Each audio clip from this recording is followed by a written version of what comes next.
Yes. Hello, everyone. A good morning to those that are joining from the West.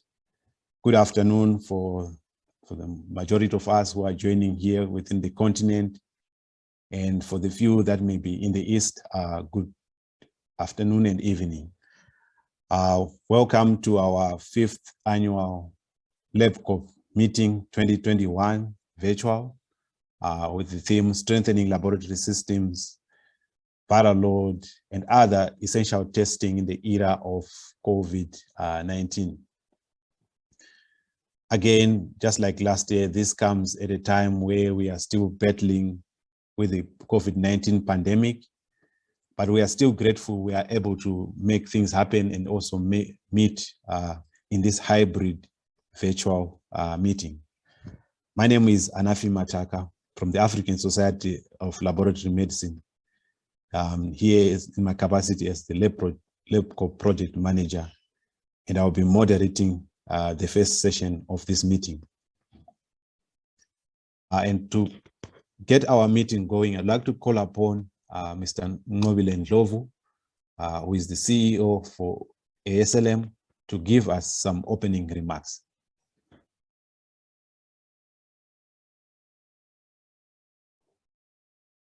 Can you hear me, Anafi? Yes. Okay. So thanks, Anafi. So good morning, good afternoon, colleagues and friends. It gives me a pleasure to welcome you to the 5th LabCoP annual meeting. Allow me first to recognize the presence of Tandy and Peter from Bill and Belinda Gates Foundation for their trust and close partnership over the years in support of the LabCoP and collectively bringing it to where it is today. I also want to recognize the LabCoP Oversight Committee members here present and the representatives from key partners who continue to support the vision of LabCoP, that is WHO, WHO Afro, Africa CDC, US CDC, UNITAID, the Global Fund, USAID, CHAI, MSF, FIND, ICAP, ITPC, and many others that I may not have mentioned in my list. And also let me give some special mention of the countries represented today that have been at the forefront, leading and co-creating some of the best solutions to our current health challenges and problems, and that we have proudly published together. I just want to say thank you to all the country teams that are here today from all the member states.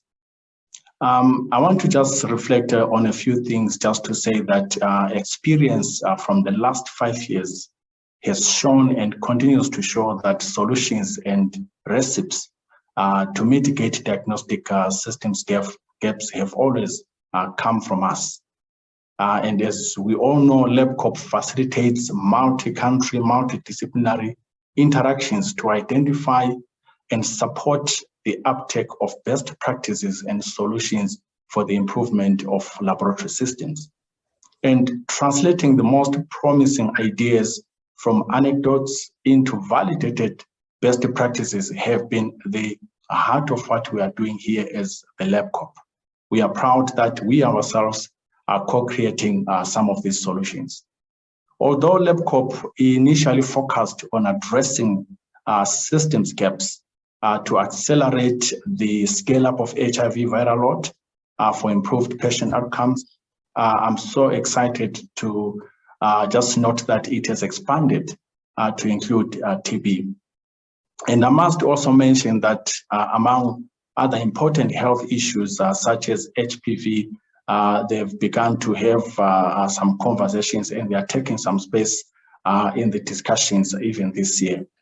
Also, it is important to mention that the setup of LabCoP provided a great forum of exchange to expedite the establishment of effective COVID-19 diagnostic networks and kept the pandemic in a situation of restricted travel and a context of rapid evolving health, scientific and technical landscapes. We know that subject matter experts were mobilized, and they used this LabCoP platform to support virtual trainings, information and knowledge dissemination, and even provide technical assistance. Allow me to conclude and underscore this fact that the ultimate goal of LabCoP is to create a circle whereby country teams translate the best ideas and solutions identified during the discussions in context relevant, fundable interventions that will improve laboratory diagnostics for clinical and public health impact. So I want to thank you for making time over the next 2 days, and I'm sure that this is going to be one of the exciting meetings. So thank you so much, and over to you, Anafi. Thank you very much, Mr. Ndlovu, for the wonderful opening remarks. Would like to move on with the program, and I'd like to call upon Dr. Skau Ondoa, who is the Director of Science and New Initiatives at ASLM, to give us the conference objectives and the expected outcomes for this meeting. Over to you, Pascal. Thank you, Anafi, and good morning, good afternoon, everyone, country participants and dear colleagues. So it's really with a lot of pleasure that I welcome you for this annual meeting of the LabCoP. I think it's the number 5.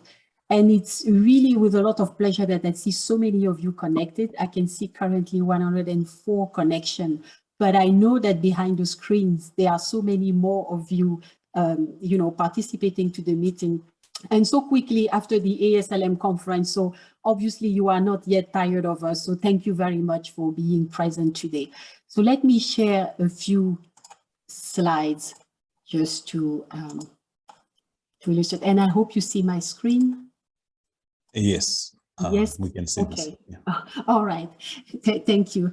So thank you for being here. And the reason why we are meeting again so closely after the SLM conference, and it's very heavy on our agenda, but really there's a lot at stake. We are still in the middle of this COVID-19 crisis. There are new variants coming, and we still have to maintain our essential testing. We still have to make progress for HIV and other essential diseases. And by the way, today is the World AIDS Day.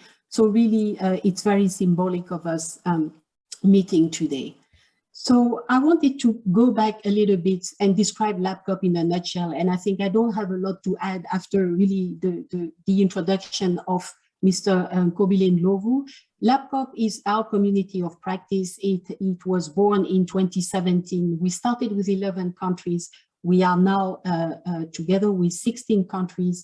We work with multidisciplinary teams that where together we have experts and decision makers in laboratory, in the clinical care, we have the civil society, we have implementing partners, we have global health experts and stakeholders, and they are all coming together to interact. And we use convenient use case to improve our laboratory system. And historically, we started with the scale-up of HIV viral loads. And what do we do together? We exchange knowledge, and the goal is, as Mr. Ndlovu just mentioned, is to identify best practices, or even if they are not best practices, what are the solutions that work in our context, and how can we take them up in a quick way to improve our laboratory system. And by doing that, what we try to do is to create a virtuous circle whereby sharing more knowledge, more expertise, we are going to have better, more resilient laboratory system. We are going to have more effective HIV viral load testing cascade. So what do we do usually through this community of practice? What is the most visible are our webinars and our echo sessions, but we do a lot more than that. We do a lot of country visit. We come and we visit you, Anafi, Collins, Michael, the team comes and we do a lot of advocacy. We come on the ground to understand what are your challenges, what do you want to share, how can we help you better? And then we assess our systems. We use standardized tools, and you will hear later in the day what kind of tool we use and what are the results of those assessments.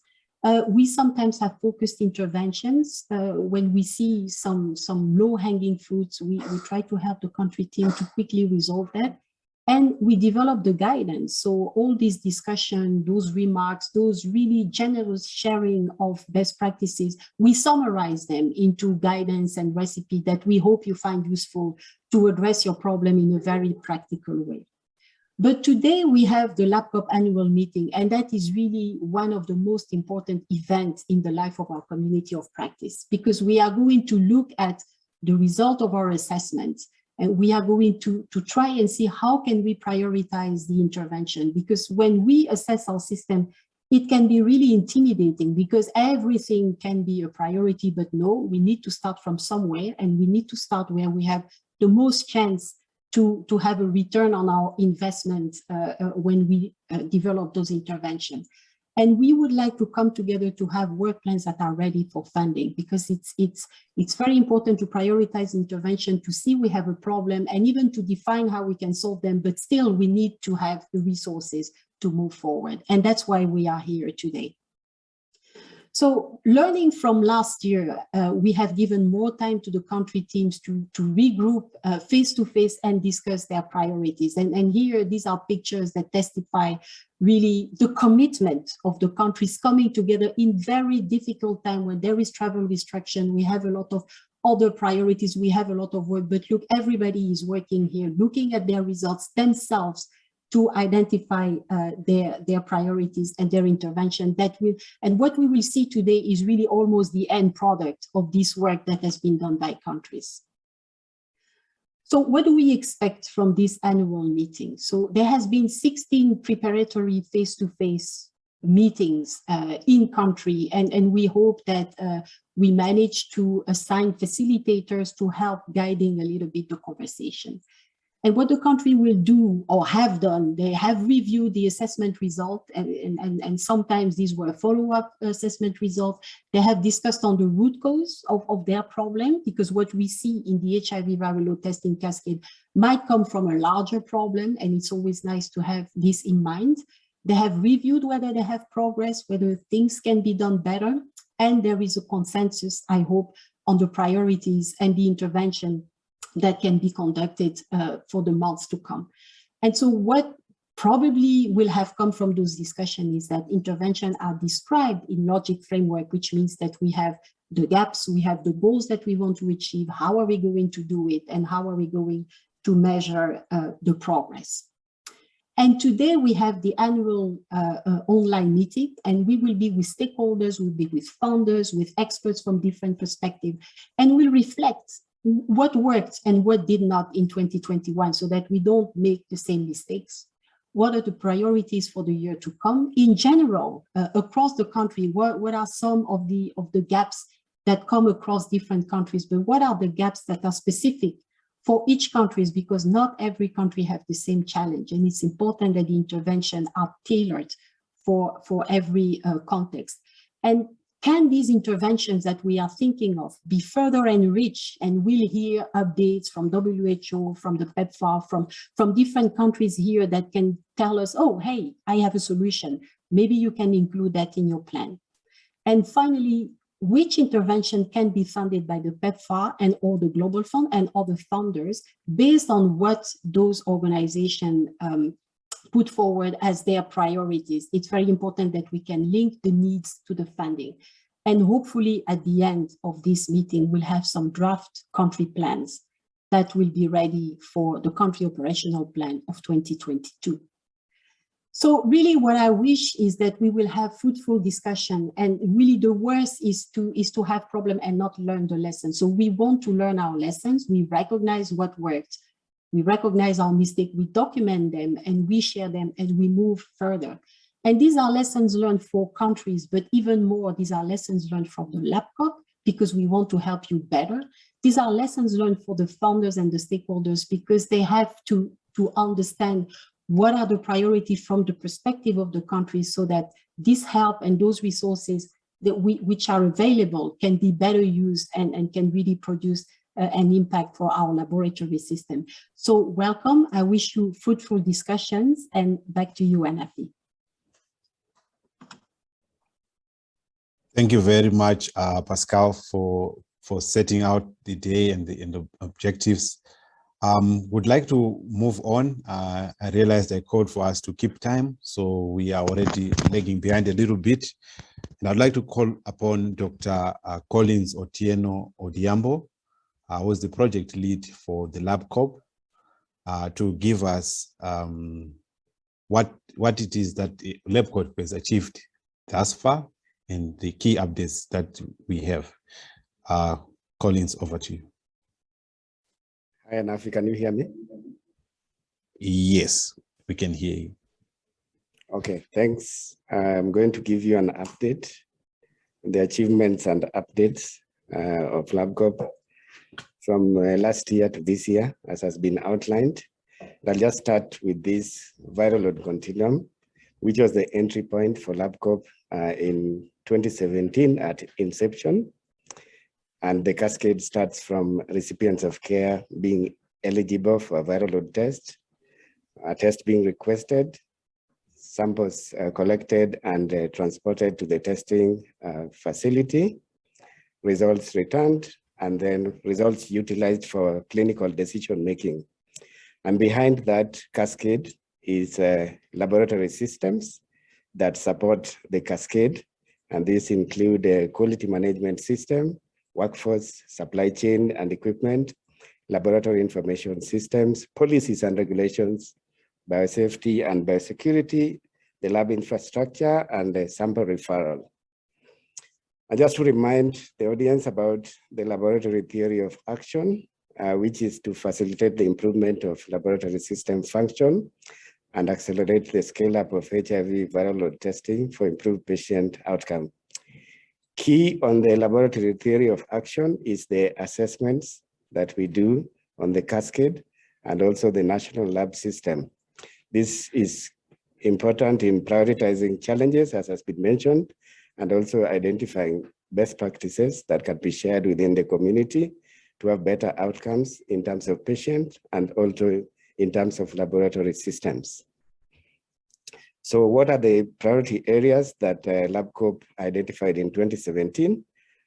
These were evidence-based priorities that were identified using our viral load testing cascade self-assessment tool. And we are able to pick out 4 key gaps.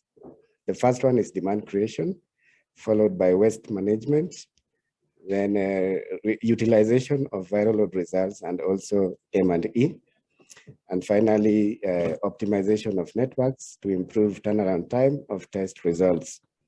However, with the COVID-19 coming into play, we have had to optimize the networks, not only to improve turnaround time of viral load results, but now also to improve access to COVID-19 and other essential testing.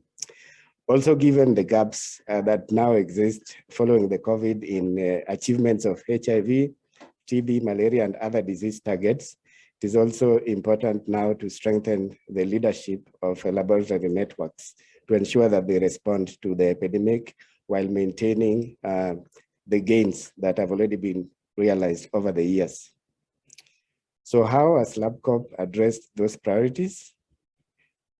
So using the self-assessment and going through the process that we want to go to now, we are able to identify those gaps, develop activities that can then be funded through the PEPFAR, country operational plans, or the Global Fund. But on the other spectrum, we've also worked and collaborated with the International Treatment Preparedness Coalition to conduct viral load campaigns, which I'll give in more detail in the next few slides, to address waste management and results utilization and strengthen M&E. We have been able to create sub-communities of practice to deal more efficiently with these gaps. And in terms of optimization of the network, to both improve turnaround time and also to increase access to other diagnostic techs, we are going to collaborate with FIND to create a sub-community of practice for DNO and test integration in the next few weeks. To strengthen leadership and network management of laboratory networks through collaboration with FIND and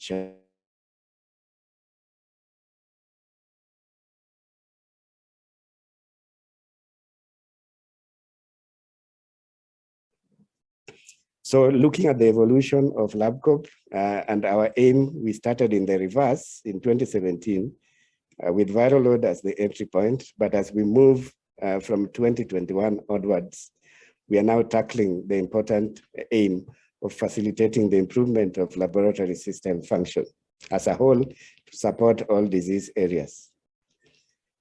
So as LabCoP, we also try to synergize the use of standardized tools that can be used to assess progress and identify gaps in both viral load and across laboratory systems. So in addition to the viral load cascade self-assessment tool that we have used, we have collaborated with WHO Afro as well to use their tool to assess viral load and EID service delivery within the countries. We have also embraced the Global Health Security Agenda LabNet scorecard that assesses the whole laboratory network function in countries that have already started using it to assess both viral load and also the network itself.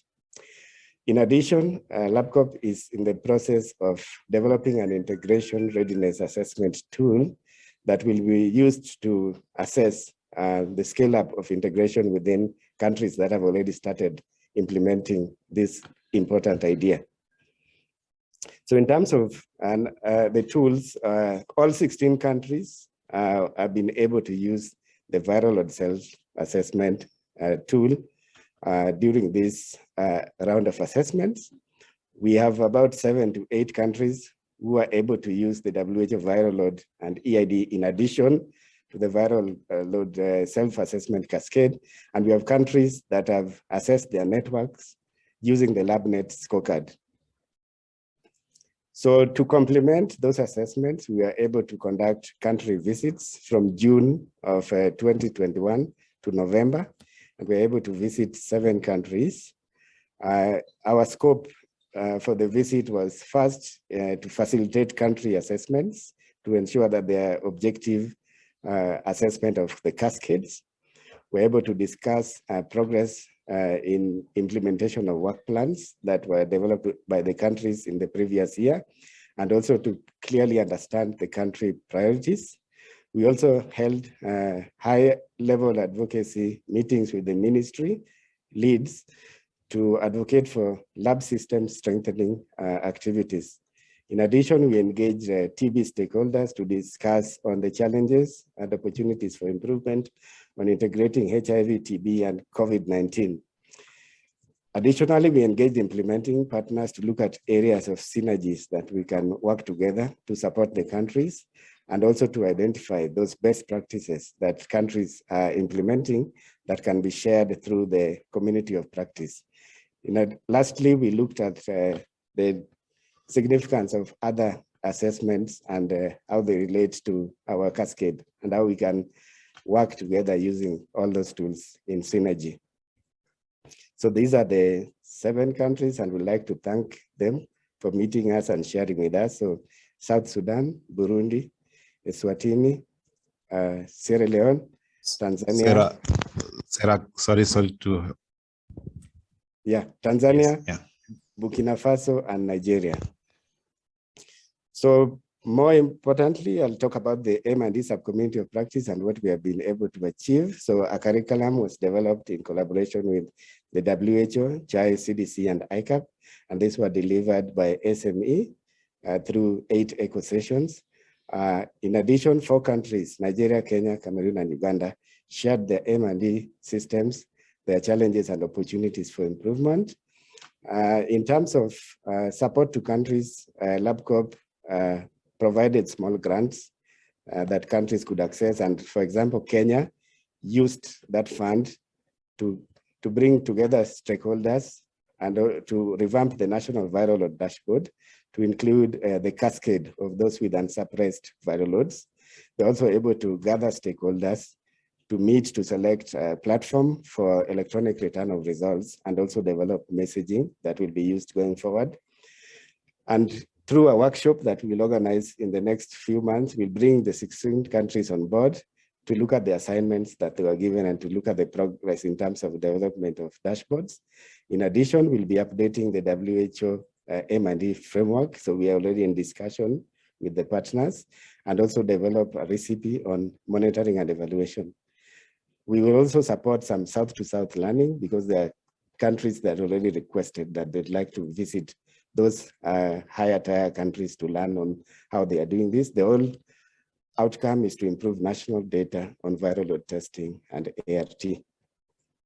For waste management, we collaborated with the CDC International Laboratory Branch to develop a curriculum that was delivered in 14 eco-sessions. The main aim of the training was to raise awareness on GTC containing waste. We had over 100 connections, and through engagement of contractor, we are able to find solutions for GTC containing waste.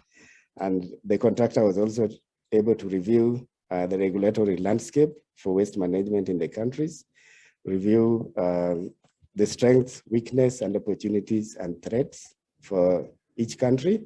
And from the lessons that were learned from these countries, we'll use that to inform intervention on waste management programs and also explore sustainable opportunities for cooperation and collaboration to address the issue of waste. We also collaborated with the ITPC, as I mentioned, in round one in 6 countries to identify the media or the social media method that had the greatest reach and which subpopulation of the community. And then we followed up the assistance to conduct these campaigns using the most successful media with an aim to improve the knowledge about the importance of viral load and why the community needs to demand for it. However, these were hampered by supply chain issues that are somehow related to COVID-19, but also other changes in protocols, import protocols that affected testing. So there was even a protest in one of the countries about unavailability of commodities to support testing. So finally, LabCoP addressing lab systems beyond viral load. We have been able to provide sessions, COVID-19 sessions, in addition to the 39 LabCoP sessions that have been delivered so far. We have had 10 LabCoP extended sessions, which include topics like tuberculosis, diagnostic network optimization, YOS, HPV, as the CEO mentioned, and also genomics. We have had attendance beyond the LabCoP countries with over 40,000 connections. So what do we have coming up? So we want to pilot the LabNet lead course, as I mentioned, in 2 countries before we roll it out. Then we will also be creating the diagnostic network optimization integration subcommunity of practice in collaboration with FIND. We'll be completing the integration readiness assessment tool to collect evidence and make investment cases for the countries. We will complete recipes that are in the pipeline, waste management, point of care, and M&E. In addition, we'd like the country teams to expand to embrace other programs like TB, COVID-19, HPV, to be members of the country teams. And finally, we want to leverage on existing TB tools as well. So as we look at integration, we also want to review progress in TB implementation in the country, and we rely on GLI tools. And lastly, we are in the middle of midterm evaluation by clear outcomes. And from their evaluation, we'll be able to know what works well and how we should improve as we continue to bring this new menu of activities. So we'd like to thank the LabCoP community who were able to participate in this evaluation and give us their thoughts. Otherwise, thank you for listening.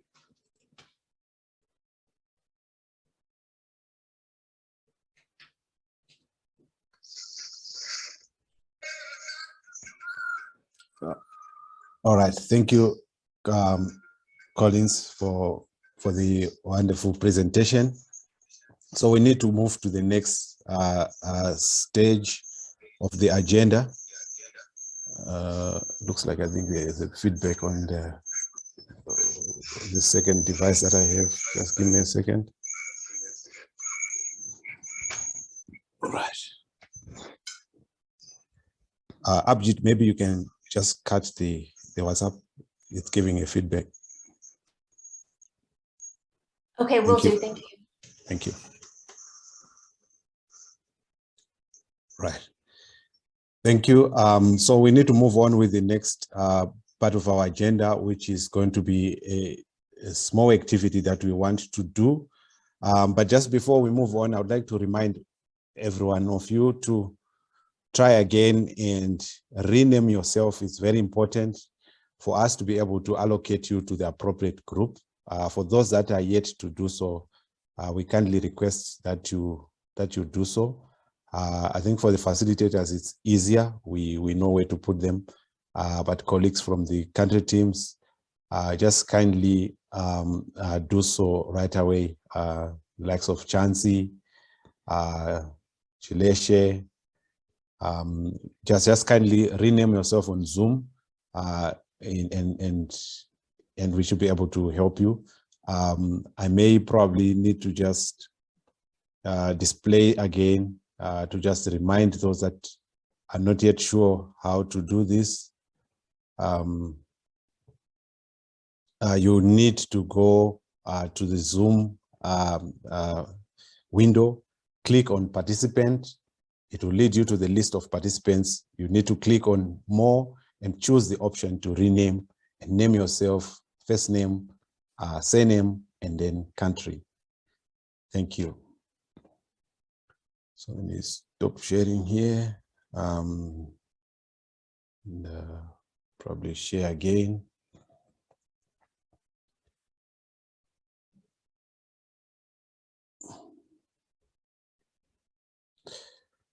So again, I'd like to call upon all of you to kindly log on to slido.com and enter the code that you see there. Alternatively, you can enter the following. I think it has been put in the chat, but I can quickly try to find one for this to be able to work perfectly for this activity. So I'm putting the code in the chat for everyone who hasn't read there. Right. I hope it's working for all of you.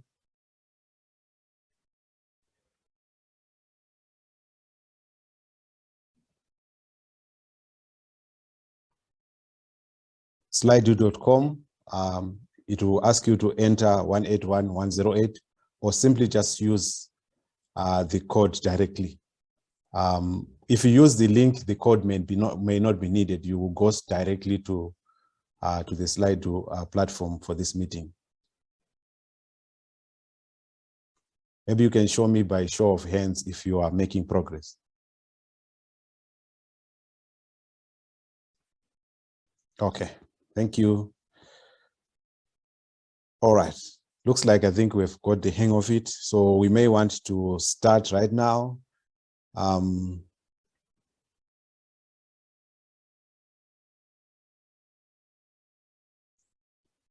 So those that have managed to get onto Slido, I see they are already responding. I hope you can see my screen. No. Oh, okay. You are not sharing. All right. Yeah, but I think people are already voting.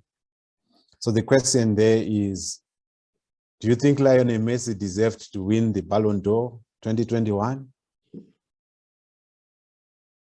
For those that are into soccer, this will make sense.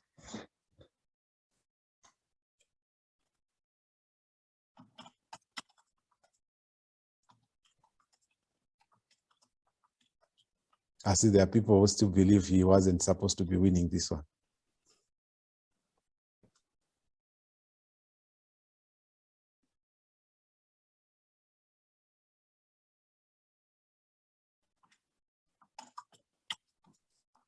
So Zubeda is saying if you fail to log in to Slido, you probably don't need to log in if you just use the link that is in the chat.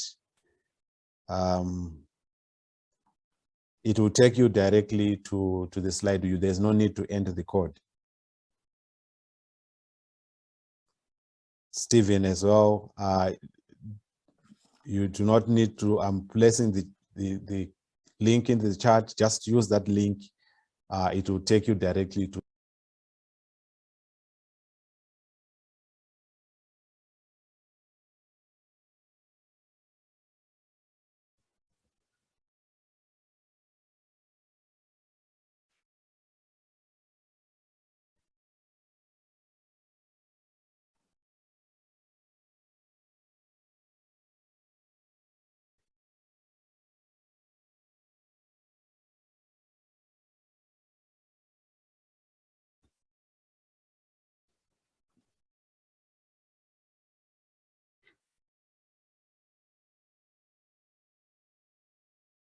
Wow, people are feeling happy, excited, good, but somebody is feeling 1181108. I don't know what that state of mind is.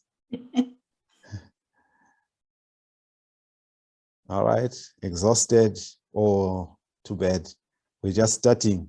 Happy, calm, intrigued, composed, confused, positive, stable, good. The good thing is many people are feeling happy. Hopefully the happiness is going to spill over to colleagues. Right. Yeah, it looks like I think we are getting the hang of it.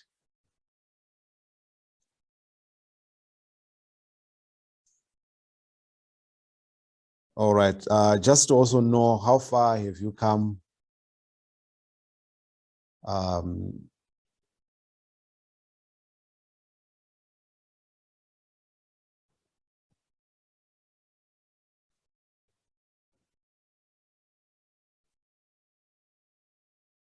Interesting.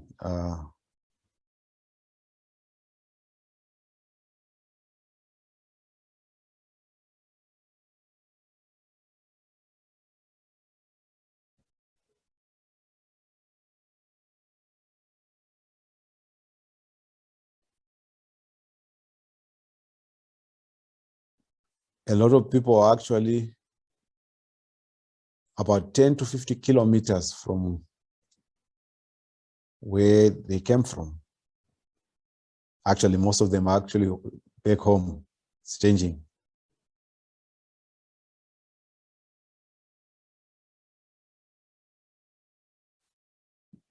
Great. So this is really testimony to this hybrid. It's really a hybrid virtual hybrid meeting where we have virtual in terms of where we are connecting amongst the countries and ourselves, as well as physical in a way where we are in one place per country. All right. So I guess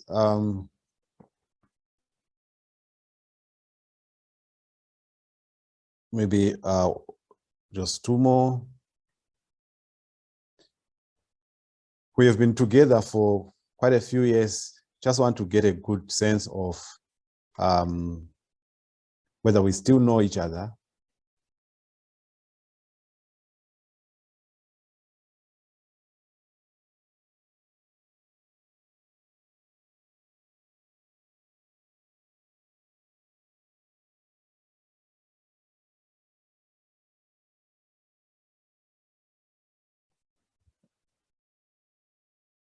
Indeed, we know each other. 65% really know a good number of people here.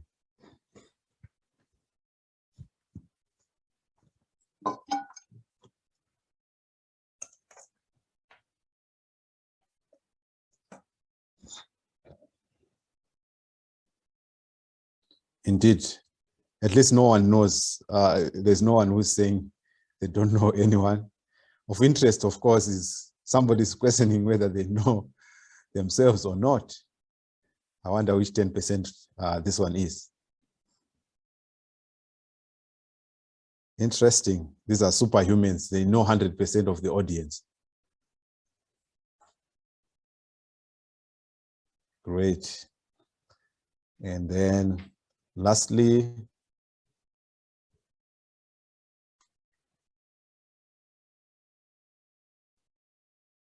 as we go on with this meeting, what do you expect to get out of this meeting?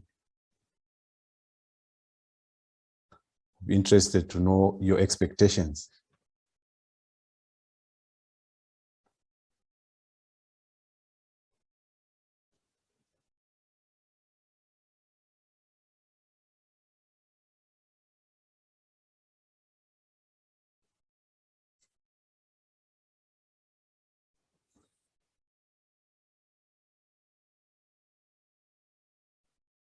Mhm.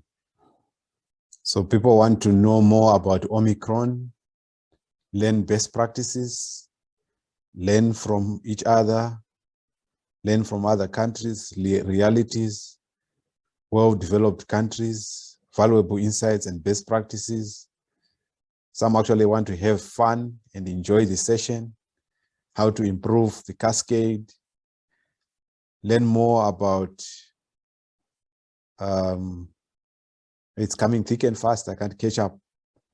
Learning about countries, viral load, best practices, adoption.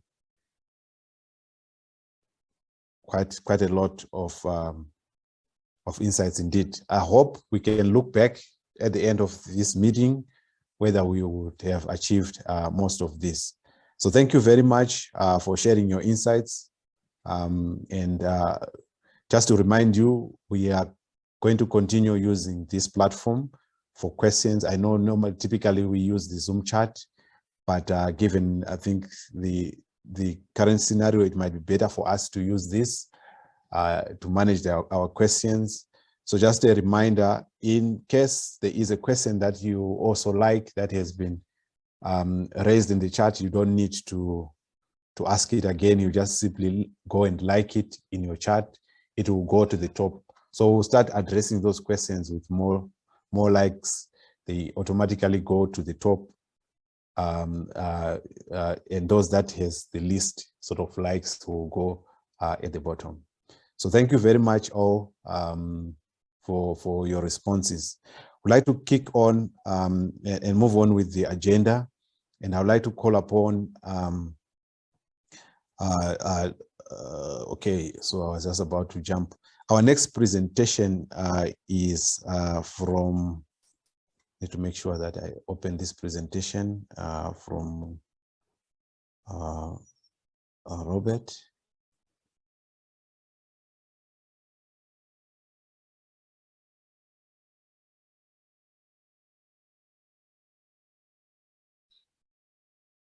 So our next presentation is from the WHO, from Dr. Robert Luo, who is going to give us what is new around the guidelines to monitor antiretroviral therapy. And I'm going to play his slides from my end here.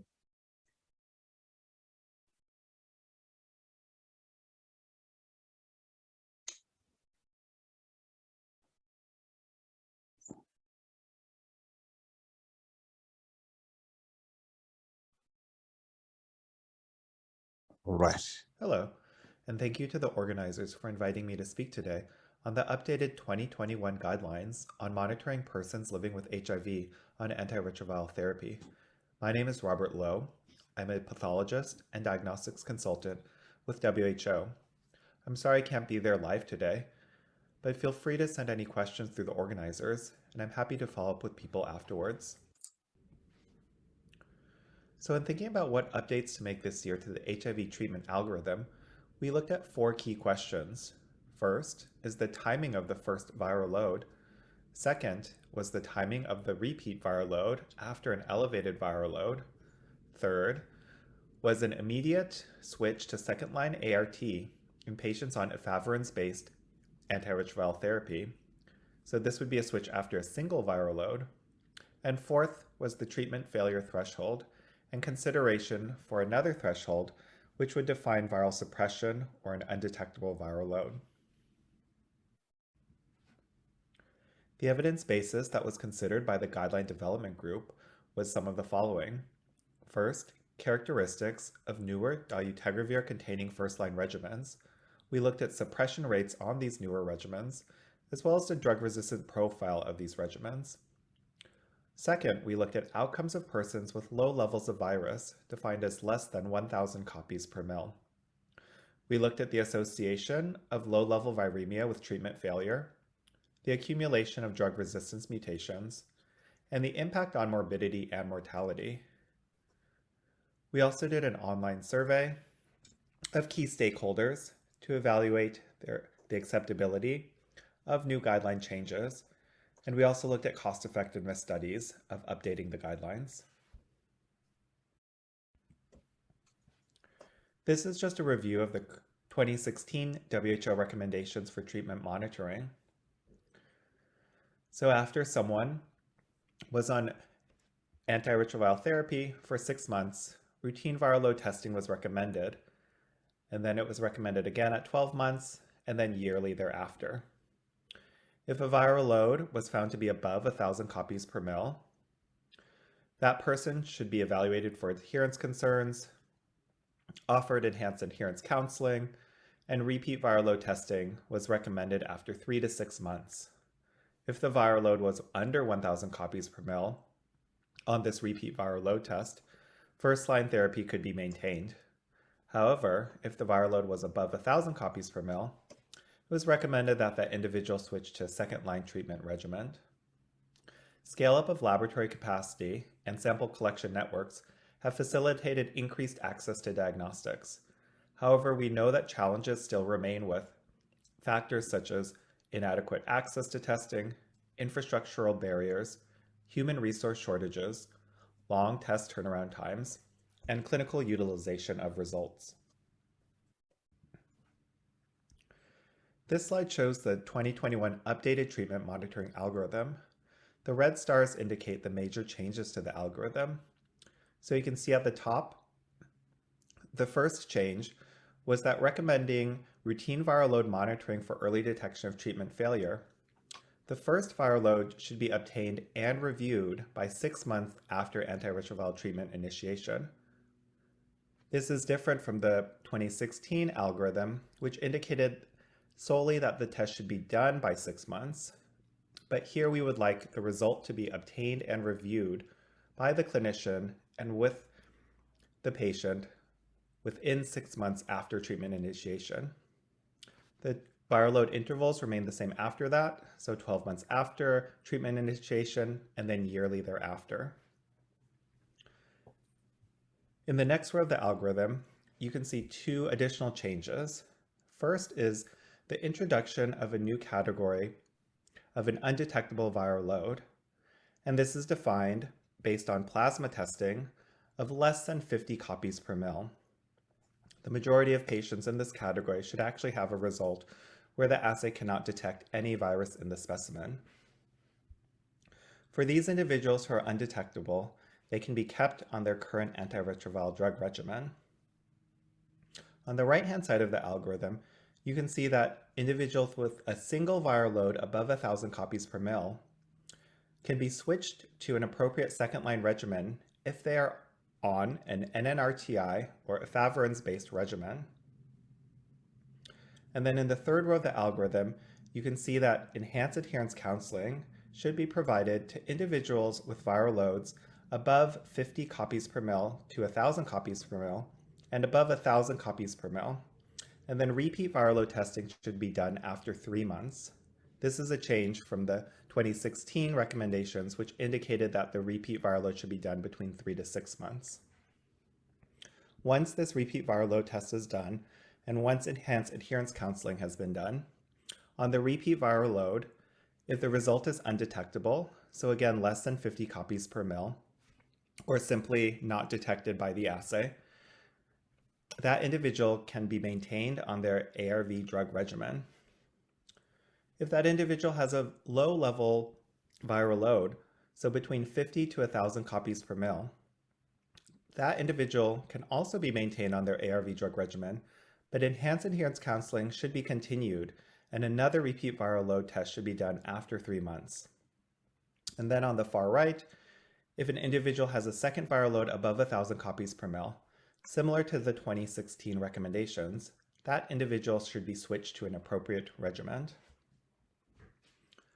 Now, the additional category of an undetectable viral load was added because of the evidence review looking at outcomes among individuals with low levels of virus. Many people have also asked if we're using alternative technologies to plasma, such as dried blood spot testing, plasma separation card testing, or point-of-care viral load testing, whereby the viral load limit of detection is above 50 copies per mil. What should we do?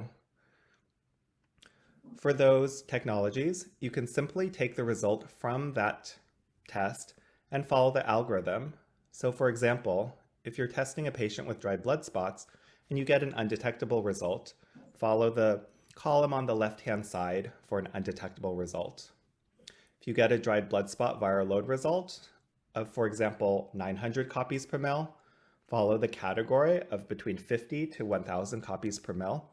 We fully recognize that dried blood spot technologies currently do not go down to 50 copies per mil, but when they can detect a viral load less than 1,000 copies per mil, you can follow that middle category of 50 to 1,000 copies per mil.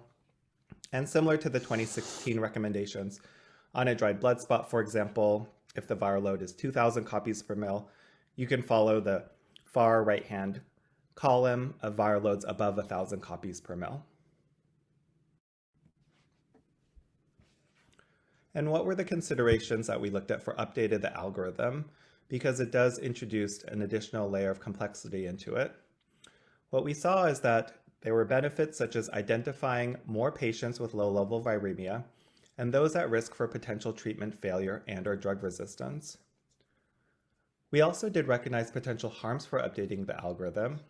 The fact that not all viral load technologies perform well at low viral load levels.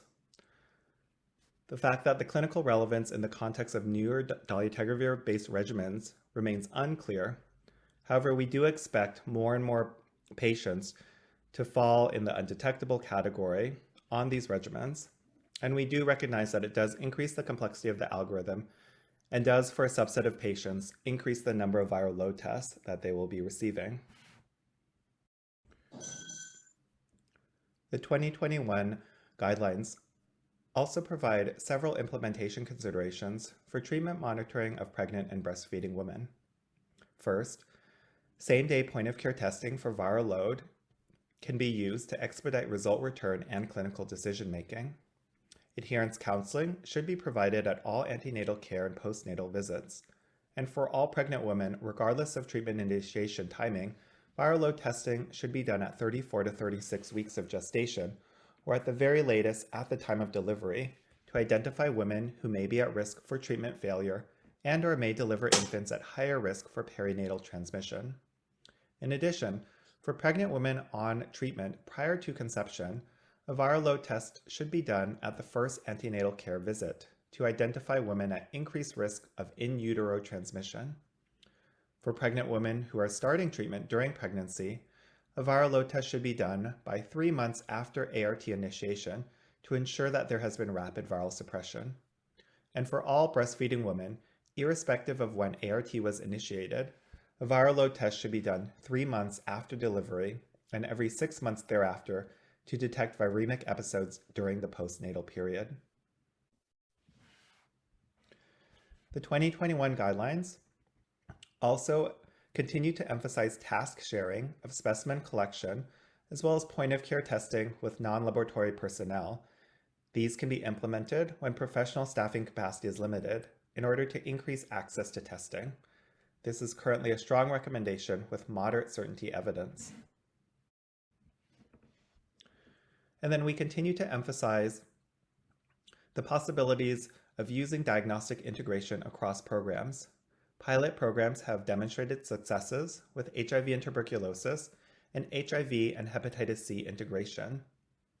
It can be operationally feasible with appropriate site selection to balance expected demand, and near point-of-care testing can also enable faster and increased rates of clinical action. That was seen for both infant diagnosis and viral load testing. What we've seen from integration programs is that there are many benefits. First, increased access to testing. Second, higher utilization of existing equipment. Third, decreased test turnaround times. And fourth, increased clinical action rates. We do recognize that there have been challenges associated with integrating diagnostic programs and have realized that site selection is critical. Not all sites may be best suited for integration. It also requires planning to make adjustments to clinical and laboratory workflows. You need adequate human resources in order to support increased testing utilization. And significant support is often needed to ensure adequate infrastructure, especially when setting up the program. Thank you very much for your time today, and I hope this has been a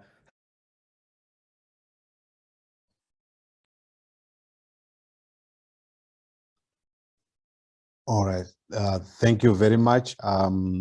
Also, I would like to apologize for maybe the poor picture quality, as most of you have mentioned in the chat. This is a pre-recording. Because of time zones, Dr. Luo could not be able to present live, but he should be able to join us later on during the course of the meeting. So we have also shared the slides via the WhatsApp group. I think we'll be sharing also the link to the presentations shortly for you to be able to also refer. But in the presentation, he makes also quite a lot of important points that some of you have already raised, particularly the issue of the cutoff, particularly when you are using alternative sample types such as DBS. What do you do with the new recommendations which are calling for much lower detection limits? So I guess we might have time to also discuss this further. Hopefully, when he is now on board. We would like to continue with our program, and I would like to call upon Donwa Bangure from the Africa CDC to talk to us around the laboratory system strengthening priorities for Africa.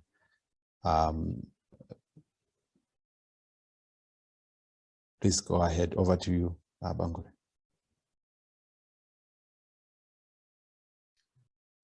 Thanks, Anafi.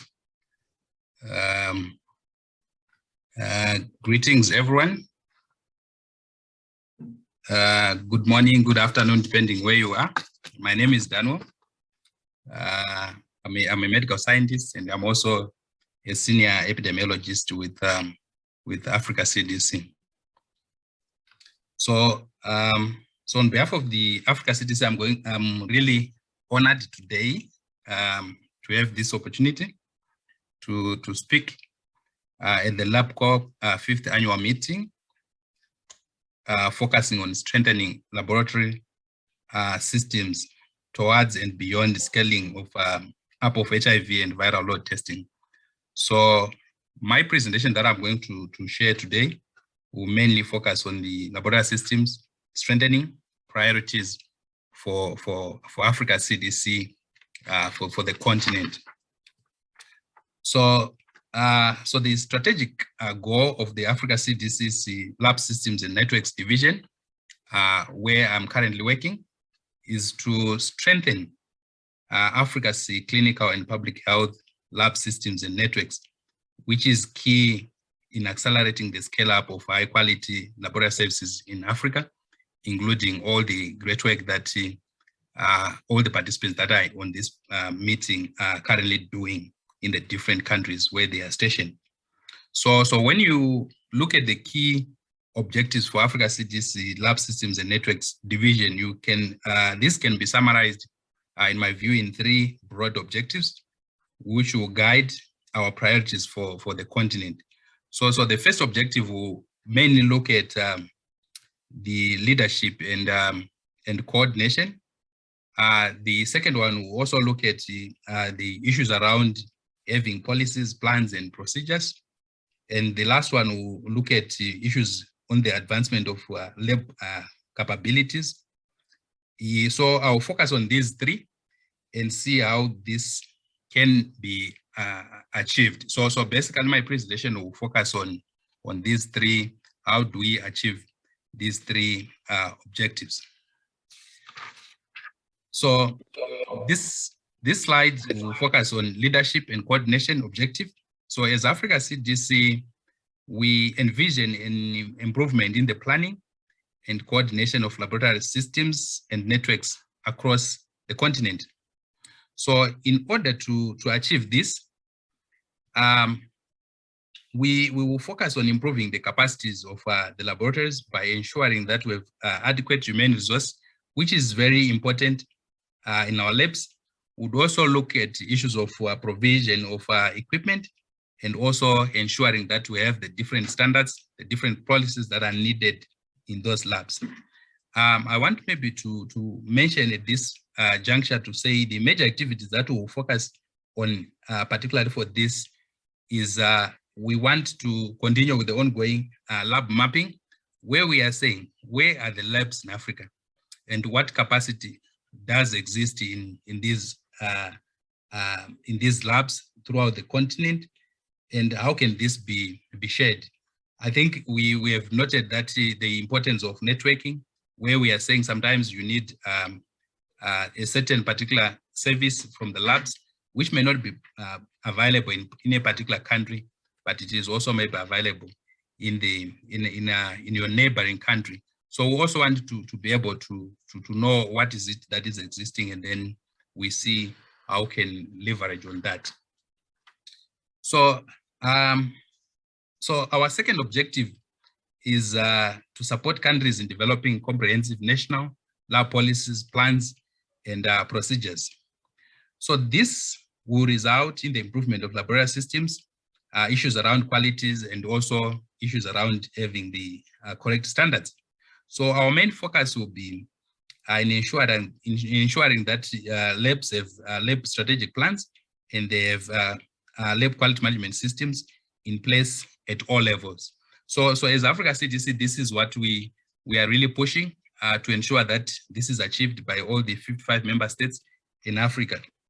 So the Africa CDC will work closely with member states in the development and domestication of these strategic plans. We have noted that quite a number of countries, they still don't have strategic plans in place.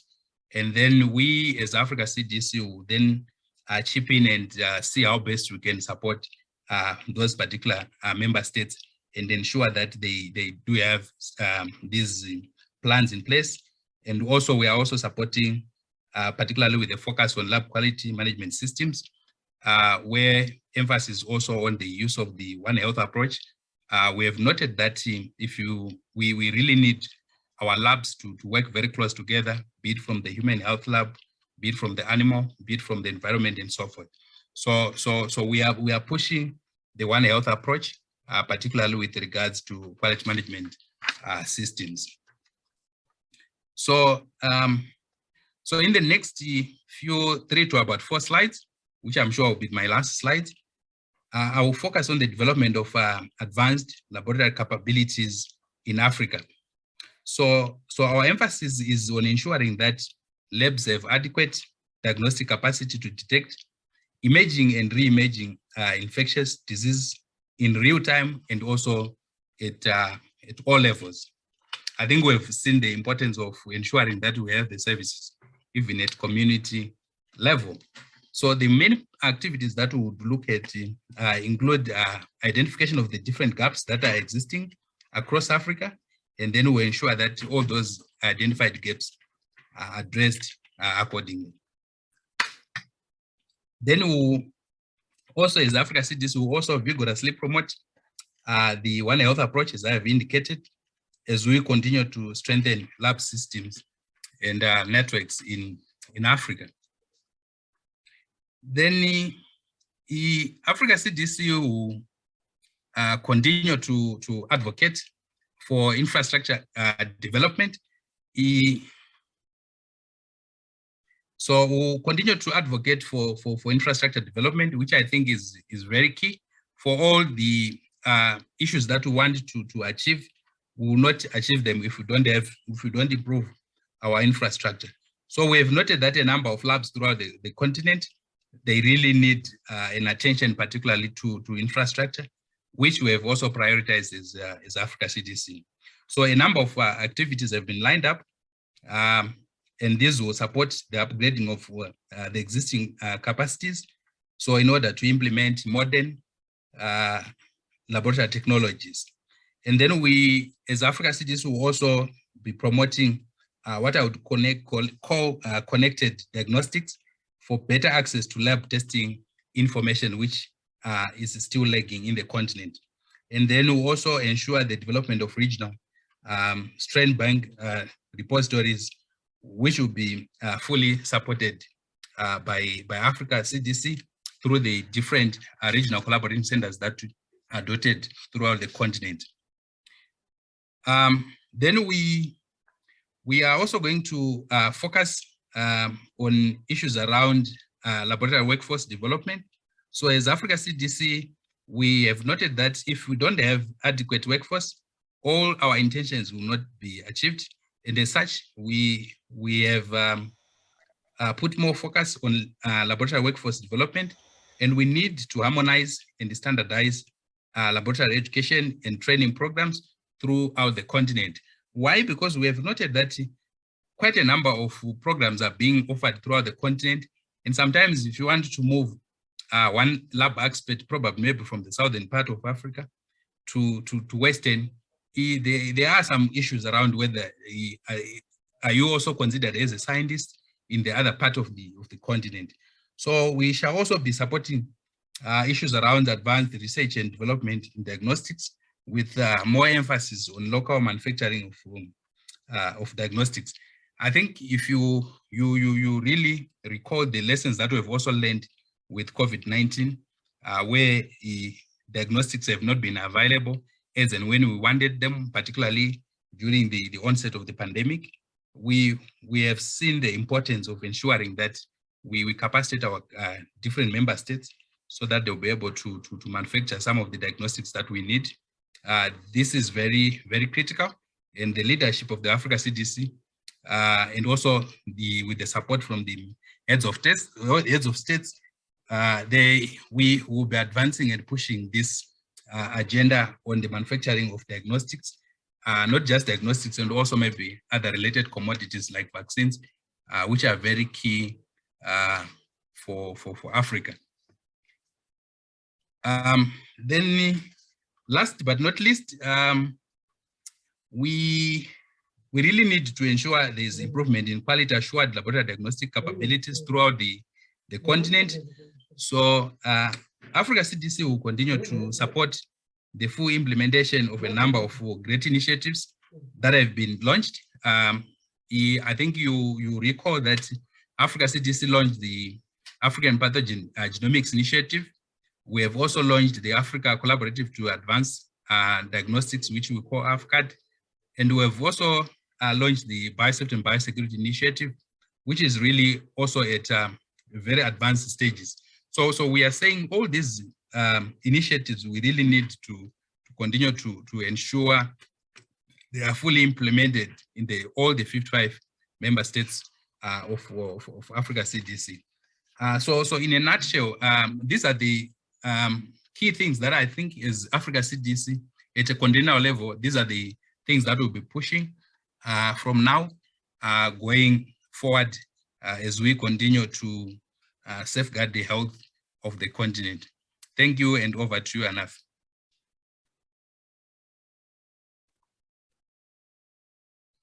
Thank you very much, Mr. Bangure, for sharing us the vision of the Africa CDC. We move on with the program.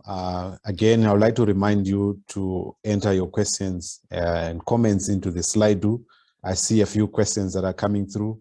I know we are slightly behind time, but we may want to take a few questions that are coming through there. So I'm going to open this and call upon for other questions to come through.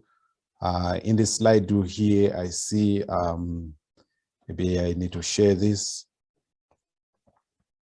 All right, there you are. Okay, so we do have a question here from Nora, who's asking how do we classify these results for DBS samples? You can't tell whether it's less than 50 or it's between 50 and 1,000. I don't know whether Dr. Luo is now on, or if there's anyone who may want to tackle this. Otherwise, we can pack it a bit and address it later on. If there's anyone, you can just lift your hand and we can. So this is one of the questions. Is there a way I can get information? I guess I think this is a request for information that is coming through.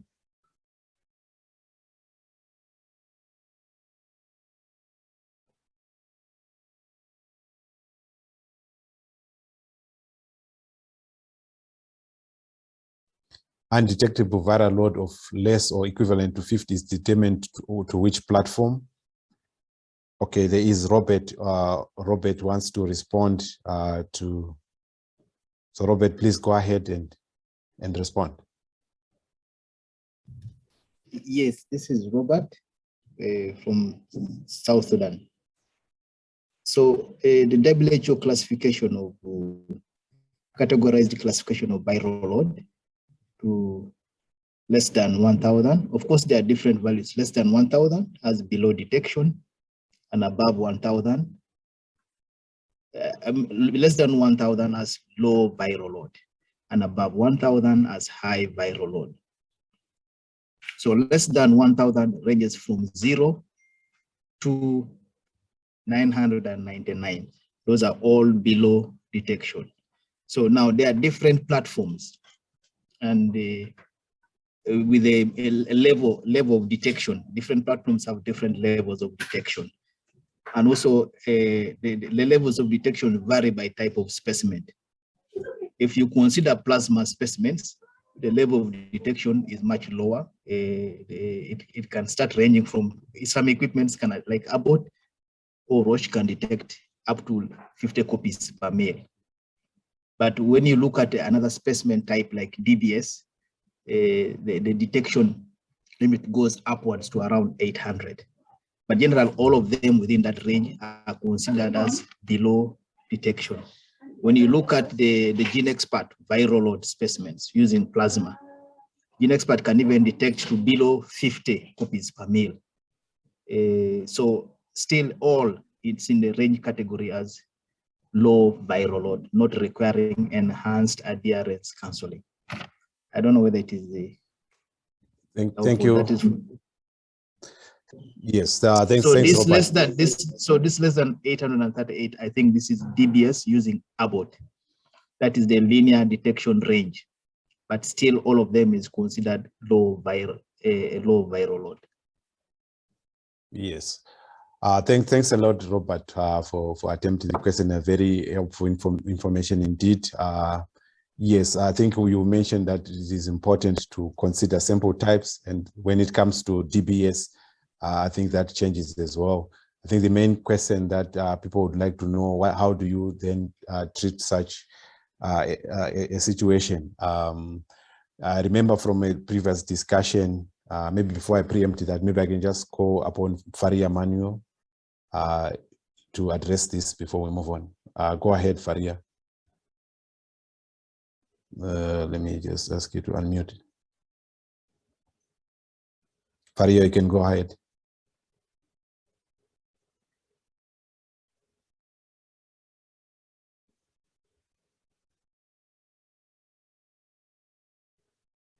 Are you able to unmute and speak?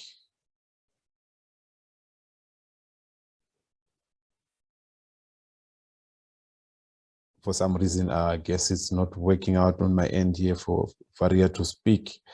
We'll give him or her an opportunity as we. Yeah, you are on now. You can speak.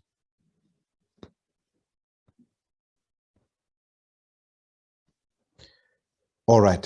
In the interest of time, I'm hoping that we can come back to these questions that are also very important, but would like to catch up with the agenda. So I suggest that we move on and take a short break to get maybe a little breather, maybe a cup of coffee, and then we'll go into the second phase of our meeting. So let's take about 5 minutes to refresh.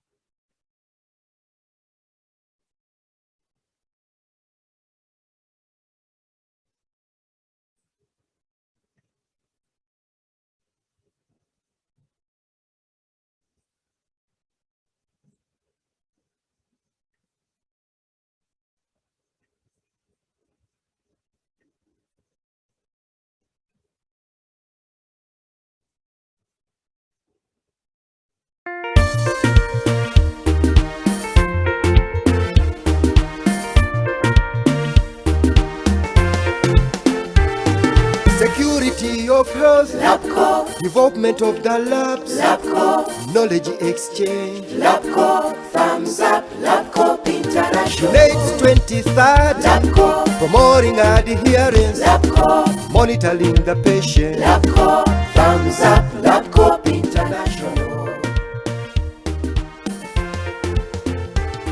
It's a learning network of disciplinary country teams, creating knowledge, sharing information. LabCoP.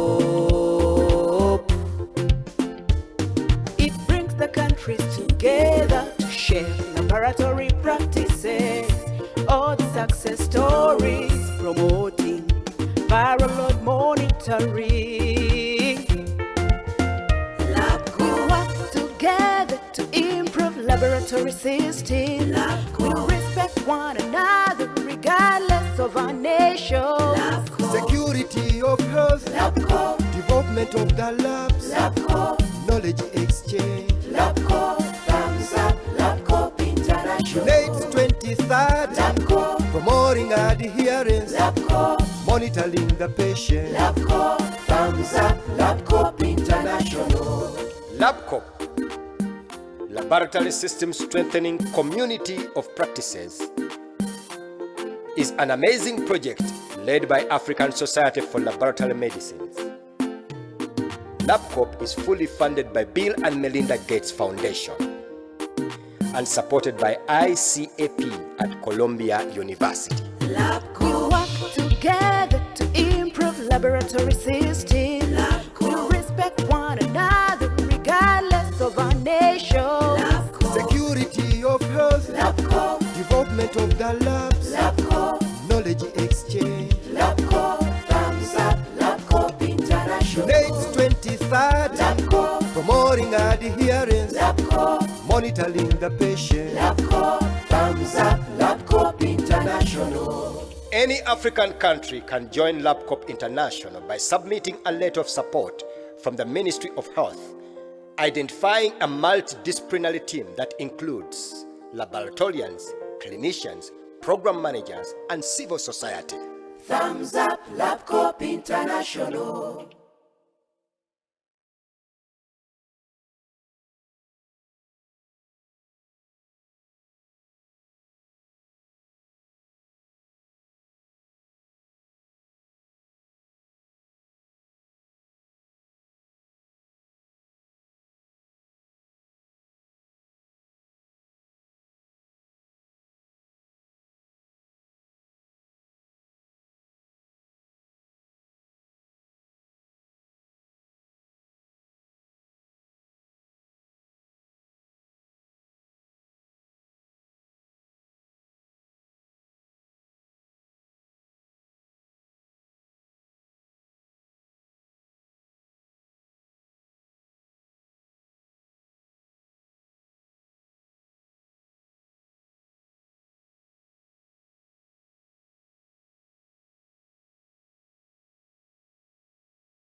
So welcome back. I think we should be coming back from our coffee stations. And I would like to hand over to you to a pair of safe hands in the name of Dr. Shelley Lecker from the US CDC to take us through into the next segment of the program. Dr. Shelley, are you able to unmute, and over to you? Yes, thank you, Nafi. Good afternoon, everyone. Now we'll be moving into session 2. We will discuss topics that involve measuring our progress and scaling up viral load and strengthening laboratory systems. We'll review progress, strengths, and weaknesses of the laboratory systems, and then we'll hear from Tanzania and DRC on their experience. So first, turning it over to Michael Mena, who's going to talk about reviewing progress, strengths, and weaknesses of laboratory systems. Over to you, Michael.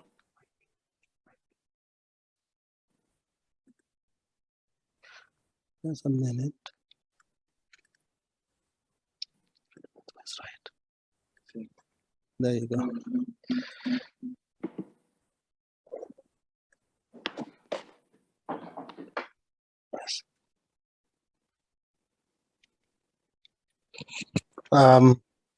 Good morning, good afternoon, good evening, everyone. I would want to believe that you can hear me. My name is Michael Mena, and I'll be making this presentation, and basically we are reviewing the progress and the strengths and weaknesses of our laboratory system. Basically, these were the LabCoP countries. There are 12 of them that are Anglophone and 4 of them that are Francophone. And when we do the assessment that we normally do, we do that to assess the challenges of the lab system, and we determine the areas of support by the LabCoP. And at the same time, you use the result to develop our plans. Moving on to the next slide. Give me a minute. All right. Now, the LabCoP theory of change, the way we do this is that we conduct a number of assessments. I believe we have interacted with this theory of change before, but the assessment that we normally do, we use those assessments to prioritize areas that we need to address, but at the same time identify best practices that are there across countries so that the countries then can share and we facilitate that cross-pollination or south-to-south learning across countries. There are a number of assessments that have been done in the current period.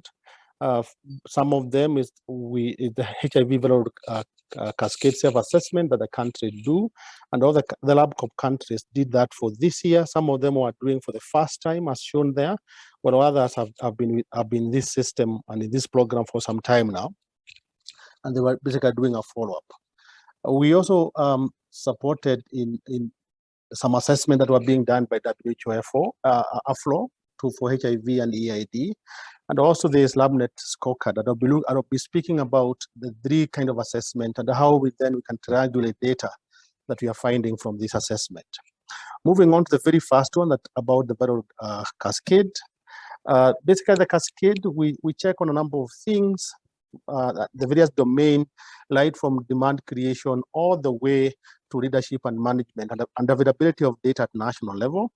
And we use what we call capability maturation model, whereby we try to look at the areas of strength, areas of weaknesses, and then a country is then encouraged to work on their areas of weaknesses, and at the same time to share best practices on areas that they have notable strength. We also collect some data in terms of where are we, and some of that data touches on one, the testing capacity and the test within a country, but at the same time, the 2 cascades. The first cascade is for those clients who are very suppressed, and the second cascade is for those clients who are not suppressed, and then we look at the availability of that data at national level. Moving on to the assessment, as you can, this is the assessment for the current year. A 4 means that it's a mature system, and a 1 basically means that there are areas, the system, there's some weaknesses with that system that need to be strengthened. And you start seeing some emerging areas of weaknesses touching on sample transportation, HIV viral testing, waste management, and supply chain. Those are some of the emerging areas of weaknesses for the current assessment that we did in 2021. But you also see some countries that need more attention, and that will be Burkina Faso, Burundi, Cameroon, and Sierra Leone, as shown there. Now, these are countries that will need increased attention as we move to the coming year. Now, if you look at the issues of waste management, what is ailing us? One, the issues of having policies and strategies and or guidelines to support waste management and disposal. We are finding that majority of countries, either they don't have guideline at all, either guideline are at development, or if the guideline exists, they're not fully enforced. And only 4 of the countries say that the guidelines are there, they're being used across the testing laboratories. Then we look at the issues of biosafety. Again, it's the same thing. Either the guidelines are not there, the number of countries, or they are not being applied. And now touching on the issues of viral testing, then we ask ourselves what really is going on. This one, we find that the issues of audit for the laboratories that are doing viral load, the issues of accreditation, you find that's the pain point for majority of the countries, and that's why that domain of viral testing is performing dismally. And we know then we come to supply chain. This was one of the areas that again that emerged as a weak area, and we are finding that all countries, 2 countries don't have a strategy, but at the same time, although the strategy exists, for other countries experience some kind of stockout, and these stockout were mainly attributed to COVID-19, disruption that were occasioned by COVID-19. And there were quite a number of those, and we start seeing that, as you can see that photo, some people demanding for services because of the disruption that we experienced. In terms of sample transportation, that is the final domain that we are having challenges. What is going on here is that we are having longer turnaround time, and a number of countries have given their feedback on what is going on. I'm just going to highlight some of them. That, for example, that we have longer turnaround time in molecular labs, more than a number of data that was coming from Malawi. Cameroon basically saying, and that is in French, but it basically means that there is no tool to assess or monitor TAT at the national level, although this assessment is done by sub-partners. We also have a Sierra Leone team saying they don't currently monitor that, and they cannot ascertain the actual number or turnaround, the actual figure for the turnaround time. The Kenya team basically saying the system is available to review turnaround time, but due to temporal disruption of services because of COVID, the stock out of supplies, there has not been the turnaround time of less than 5 days that requirement has not been met. And therefore, this is one of the domains that we seem to be seriously lagging behind. But at the same time, we have been doing this for a number of time from 2019, 2021 now. A number of countries have done this for the last number of years. They have done the assessment 3 times. And what we are seeing is that we are recording progress, a number of domains, across various domains. We are basically comparing for the 11 countries that did the assessment in 2019. And again, they have done the assessment this year. What progress are we seeing? And we recognize the progress that we are seeing, even in those domains that we have highlighted as areas that need improvement. For example, in waste management has been one of the domains that we have recorded a lot of improvement, although it still remains, a lot of work still need to be done in that domain. Now, when we look at the issues of data availability, and what we are looking at is what the country reported in 2020, we look at the availability of data, we split it into 3 areas: the testing capacity, and then we have the cascade for routine viral load, But at the same time, we also have the cascade for patients who are not very suppressed. And these two cascades are all as recommended by WHO. We start realizing that when the last number of indicators, one touching on the issues of less intense model of care, availability of that data at national level. We look at the issues on enhanced adherence data at national level. Those people who have completed and they are getting a repeat viral load, for example. Availability of that data at national level has remained a major gap. And the countries have been working toward addressing that. And as we can see, when we get to 2021, we start seeing some good news. For example, the countries that are reporting now they have the data on less intense model of care has improved. And at the same time, we have a number of countries that are reporting almost near complete cascade. They have data on near complete cascade for both of those two cascades, the first and the second cascade. Now, moving on, and this, I want to recognize countries that they have really worked toward making sure that this is available, because we say if this data is not available then at national level, it becomes extremely difficult to make decisions. But we are seeing progress toward availability of this data as we move, as the country are implementing their work plans. We'd want to triangulate this result by looking at other tools that have been used, the WHO AFLO, viral load and EID, and the LabCoP scorecard, and we see how then, what are the findings using these tools? Starting with the first one, the WHO AFLO, the tool basically aim to determine the country level of implementation of EID and viral load, and the scores are used then to provide technical support for a period of 2 years, between 1 to 2 years, and the responses are basically structured from 1 to 4. It's the same kind of an approach where 1 is red and 4 is dark green. And the areas are assessed, there are quite a number of them as they are shown here. And we looked at some of the countries that have done this assessment. We can see where they are at.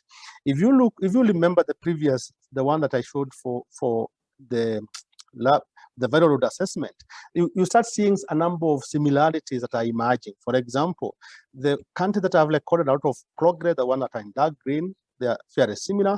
Although I must say that the two seem to be a little bit lenient, because it seems to be suggesting a number of countries that are already there. Like you can see a number of countries that are a dark green already. But at the same time, the one thing that we find is that we still find the same similarity. Within the viral load assessment, some of the countries that we had highlighted or that are picked that need increased attention, Burkina Faso was one of them, Burundi was the other one, and Sierra Leone was also one of the countries that had been picked that need increased attention. So you see a lot of synergy, a lot of similarity in finding between these two.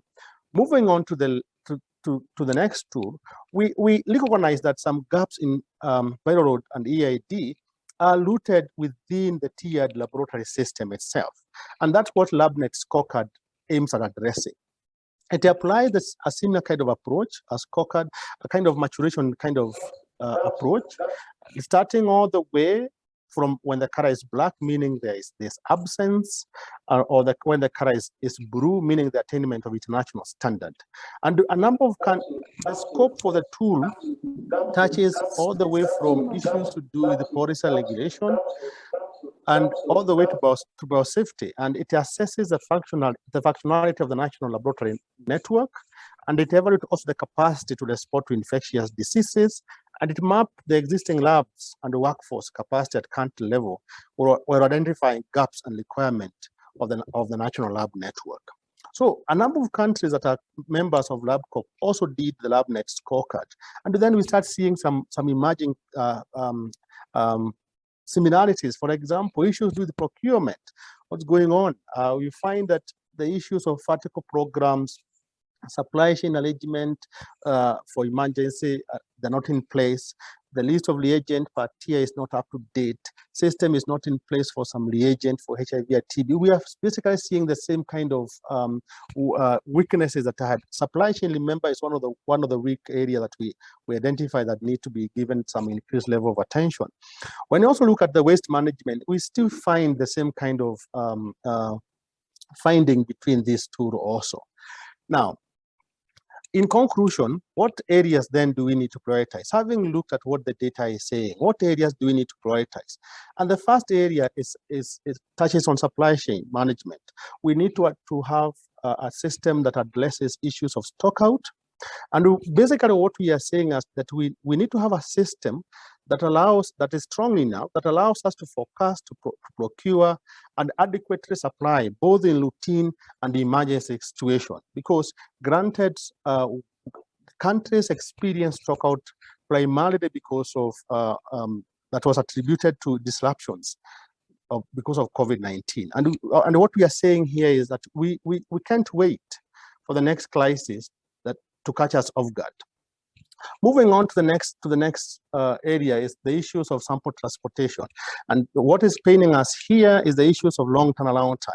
And there are various things that we need to explore. Maybe the issues of decentralization, route optimization, for example. We should also consider electronic return of results. And I say to the recipient of care themselves, we need to ask ourselves, how can we safely and ensuring confidentiality return result to the recipient of care? Then moving on to waste management. The waste management domain, we have, as highlighted in my previous slide, we realize that there are a number of things that are paining us there. One of them is the issues of national policies and the implementation across all the labs, the issues of national biosafety and biosecurity manuals. And we know, for example, the GTC waste, how are we managing the waste, the GTC waste, for example. And if we know that if it is left untreated and poured down the drain, it can pollute water and harm aquatic life. The question then is, how then are we going to respond to that? Because we say that every specimen should be treated as though it is infectious.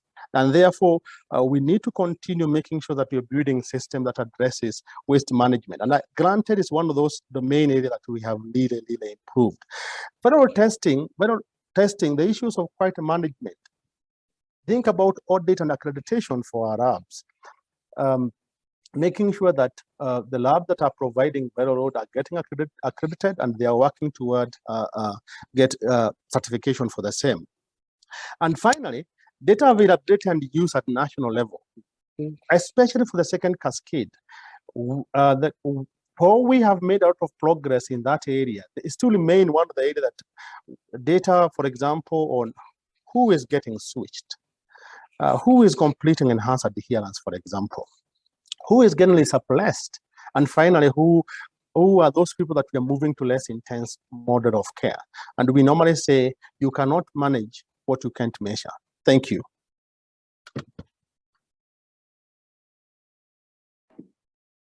Thank you, Michael, for that nice review of focusing on our weaknesses in the viral load cascade with the assessments. It's essential.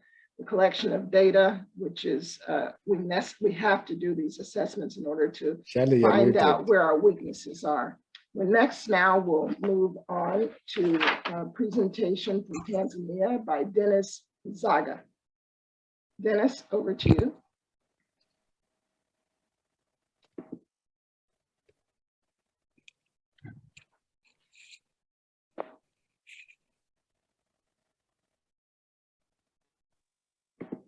Hello. This is Kabuja speaking. Can Dr. Colin, can you help to project for me? Share the screen for me. The PowerPoint I shared to you.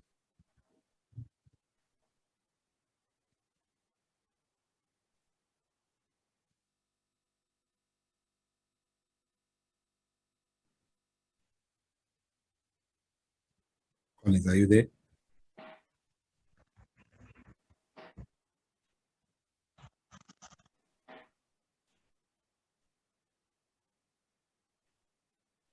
Collins, are you hearing? Yes, I can hear you. Okay. You're able to project? Okay, they want me to project? Let me get please. it. Okay. Yes. Yeah.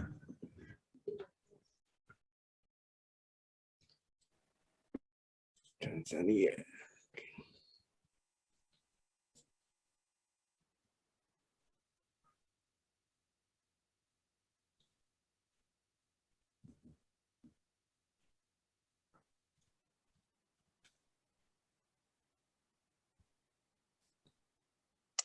Okay, okay.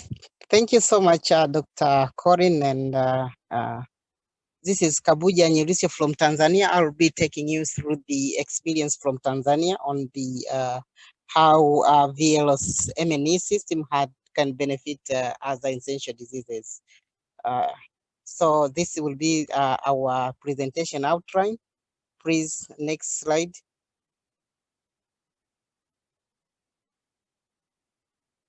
Thank you. But in introduction, we previous in 2016, we had a challenge on gathering information for VL cascade, because this is the year where we started doing routine VL testing. So the challenge were so far contributed by the use of different patient ID, and we had a lot of LIS, which were so far ranking some of the key features to accommodate the some essentials of the VLO key indicators. But in coming 2017, we the country and through the program, we started sensitizing the all clinics and testing lab to ensure that they use the unique patient ID, which were actually previously used in the cane treatment for people living with HIV. And we also come to the point to upgrade all LIS which we had in country to be able to accommodate all features we had been standardized to accommodate and gather all information for VLO testing. And currently, by that time in 2017, we had a number of LIS which were actual working in country, when we have full-fledged LIS which were able to be used for different type of tests, including viral load, and we have also disease specific, which were so far developed in lab where VL were testing and had been specific for specific diseases. As we can see, for full-fledged, we had DISA system, LabNet, Skylims, Jiva, and the Afya Care. And but for disease-specific, we had EVLIM, Still Lab, TB, for TB, and again now GXR had been started using. We started using it to gather some information for VL. Please, next slide.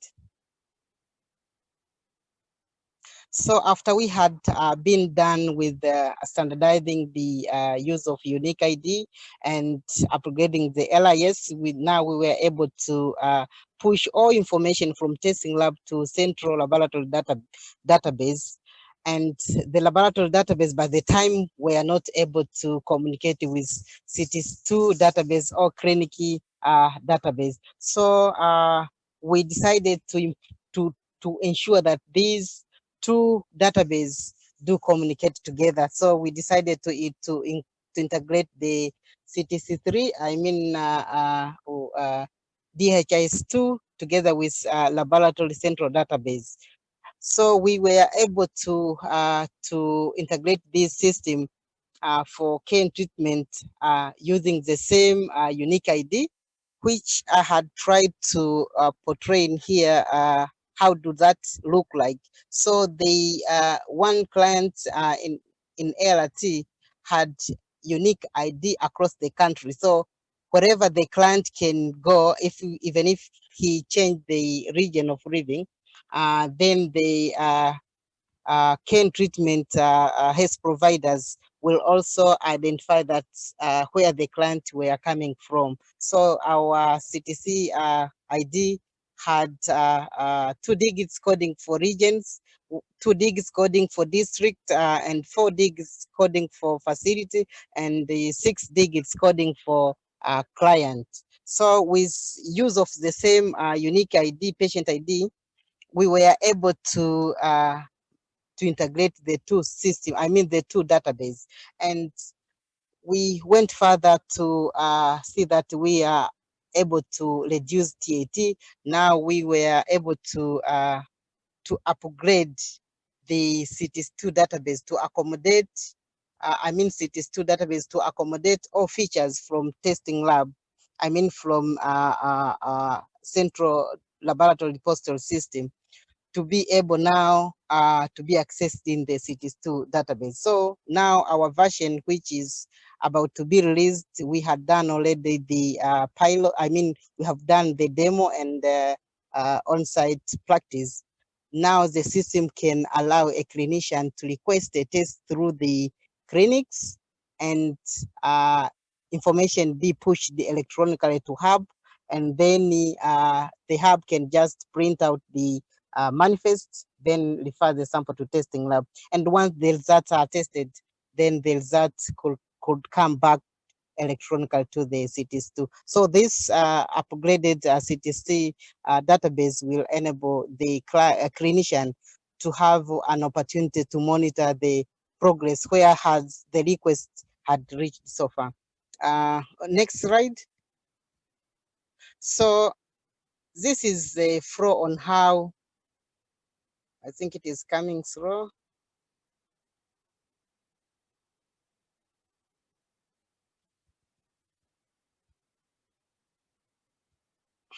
Yes, this is how, sorry, come back, yes, good. This is the flow diagram on how the information actual flowing from Spoke to testing lab, and from both DHS2 to central postal system. So from the Spoke, clinician can request the testing, and those information actual push to the CTC3 micro database, which is DHS2. Then the DHS2 information actual pulled to hub, and hub, once they receive sample, they generate manifest. If there is any rejection, the rejection could be happen in the hub, and the sample actually referred to the testing lab, whereby the testing lab, they just barcode the request form, and if there is also rejection, the rejection will happen electronically, and the hub and the Spoke will actually be able to access the situation of the status of the sample, and the results, once the sample is tested, the result could be coming back to the to all system, to CTC3 micro database hub, and Spokes can access the results once authorized. So this actually had helped us, will also help us to reduce TAT of results back to the Spoke on manual. Please, next slide. Yes, this is the map showing how existing VLO system which were available, including the testing lab, had so far helped to improve or enhance access to COVID-19 testing and other diseases like and other tests like drug resistance. So with already existed VLO testing lab, which had been decentralized to all zone of in our country, and now we were able to leverage the available equipment to be able to test COVID-19 test again. So with the already existed VLO testing facility now had been leveraged to help to test even COVID-19 and the drug resistant and other tests. So with this, you can see now in country, you can access COVID-19 in both, in all zone we have. And we are actually using the VLO LIS to register this information, although we have another additional LIS for COVID-19. Please, next slide. And through the existed VLO supports, we are now able to integrate with other diseases, which is TB, but there is maximum utilization of whatever had been provided by VL. For instance, upgrading the GX Alert to be able now to push information to central laboratory repository system, which is connected to clinic database. Through using the VL fund, we were able to improve these existed GX Alert for which were area used for TB only. And the same platform, we also had improved it to be able to test more than TB and viral load only, but now currently is also doing EID, and we are in looking forward to use the same platform to do even COVID-19, since it is well distributed across the country. Next slide. And now through, I had also mentioned this one in country. Once you need to get COVID-19 testing, we have a website. You just get in the website, you enter your passport number, and then you can have an opportunity to request a COVID-19 testing. If you have even an opportunity to select where do you want to have that test, and you will be receiving the payment number, which is electronic payment number, and you'll be also been given the time to visit the lab for sample collection. And once the results are out, then the results come back through the through the portal. So you can still get information through the website which you actually requested this one. And we are looking forward to integrate this one in the existing laboratory information system, which is linked in the central data repository system for better monitoring and the data storage. Next slide. And now we can see how these are some of the tools which we had adopted them and integrated them.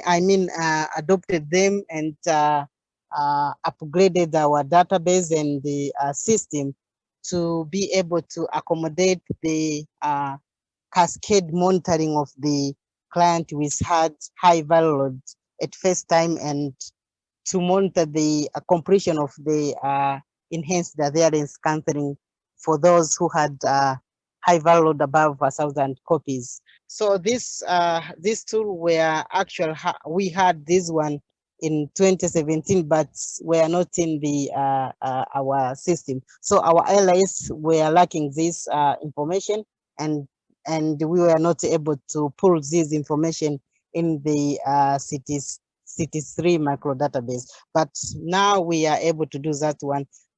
We have integrated this MNE tool into our database, and now we can access whatever. We can pull the information showing certain number of clients had so far done 2 sessions for EAC. These had completed EAC and had done a second test, and these were either linked to drug resistance, team switching, and others, and so forth. Please, next slide. And this is the a dashboard of HIV and HIV viral load and EID.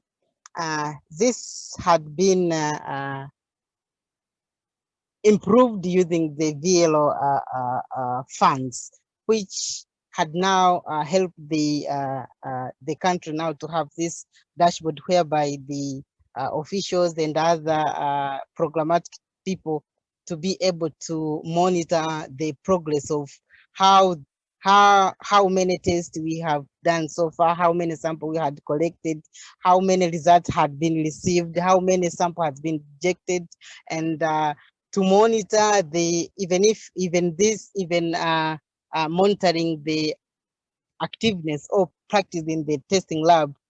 We use this one. The dashboard can also show the lab which had not switched on their internet, which had not uploaded their request. So it's a platform, I mean, it's a dashboard which helps the management to make cross follow-up on the program on how testing are going on. And the same dashboard, we are looking forward to improve it to accommodate other diseases, so that even other diseases can easily be monitored, like VLO testing has been in monitoring trend using the dashboard. So we are expecting to use the same dashboard to be robust to cover all other tests in the program areas. So we are hoping to start with TB, and then we'll come to COVID and other diseases. Thank you so much. Thank you so much, Tanzania. In the interest of time, but that was a good example of how we can use strengthening our systems for viral load testing to facilitate testing for COVID and TB, and hopefully future pandemics should they occur. Next, we'll hear from DRC on the power of synergy, enhancing the utility of the viral load self-assessment tool and triangulating results of the WHO EID tool and the LabNet scorecard. And we'd ask you to please stay within the time limit. Thank you. Over to you, Jeremy. Jeremy Mwangi. Jeremy Mwanga, are you there? Jeremy?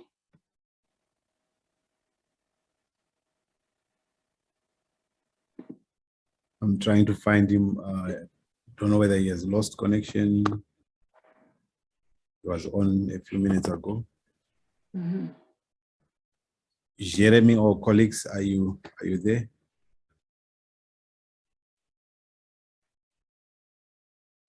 DRC team, anyone from the DRC team? So I see Jeremy, but he's not a co-host. I asked him to. Merci, bonjour, bonsoir, chers collègues. J'espère que vous me recevez maintenant. On t'entend, loud and clear. Ok, merci. En fait, mon micro était fermé. C'est comme ça que j'ai demandé l'autorisation qu'il nous soit ouvert. Nous allons faire notre présentation plutôt en français parce que nous sommes un pays francophone. Je suis Jérémy Mouonga. Je suis médecin biologiste. Je suis en charge de la division laboratoire au programme national de lutte contre le sida. Il nous a été proposé de parler de l'utilisation en synergie des différents outils d'évaluation des systèmes des laboratoires et des laboratoires dans un pays.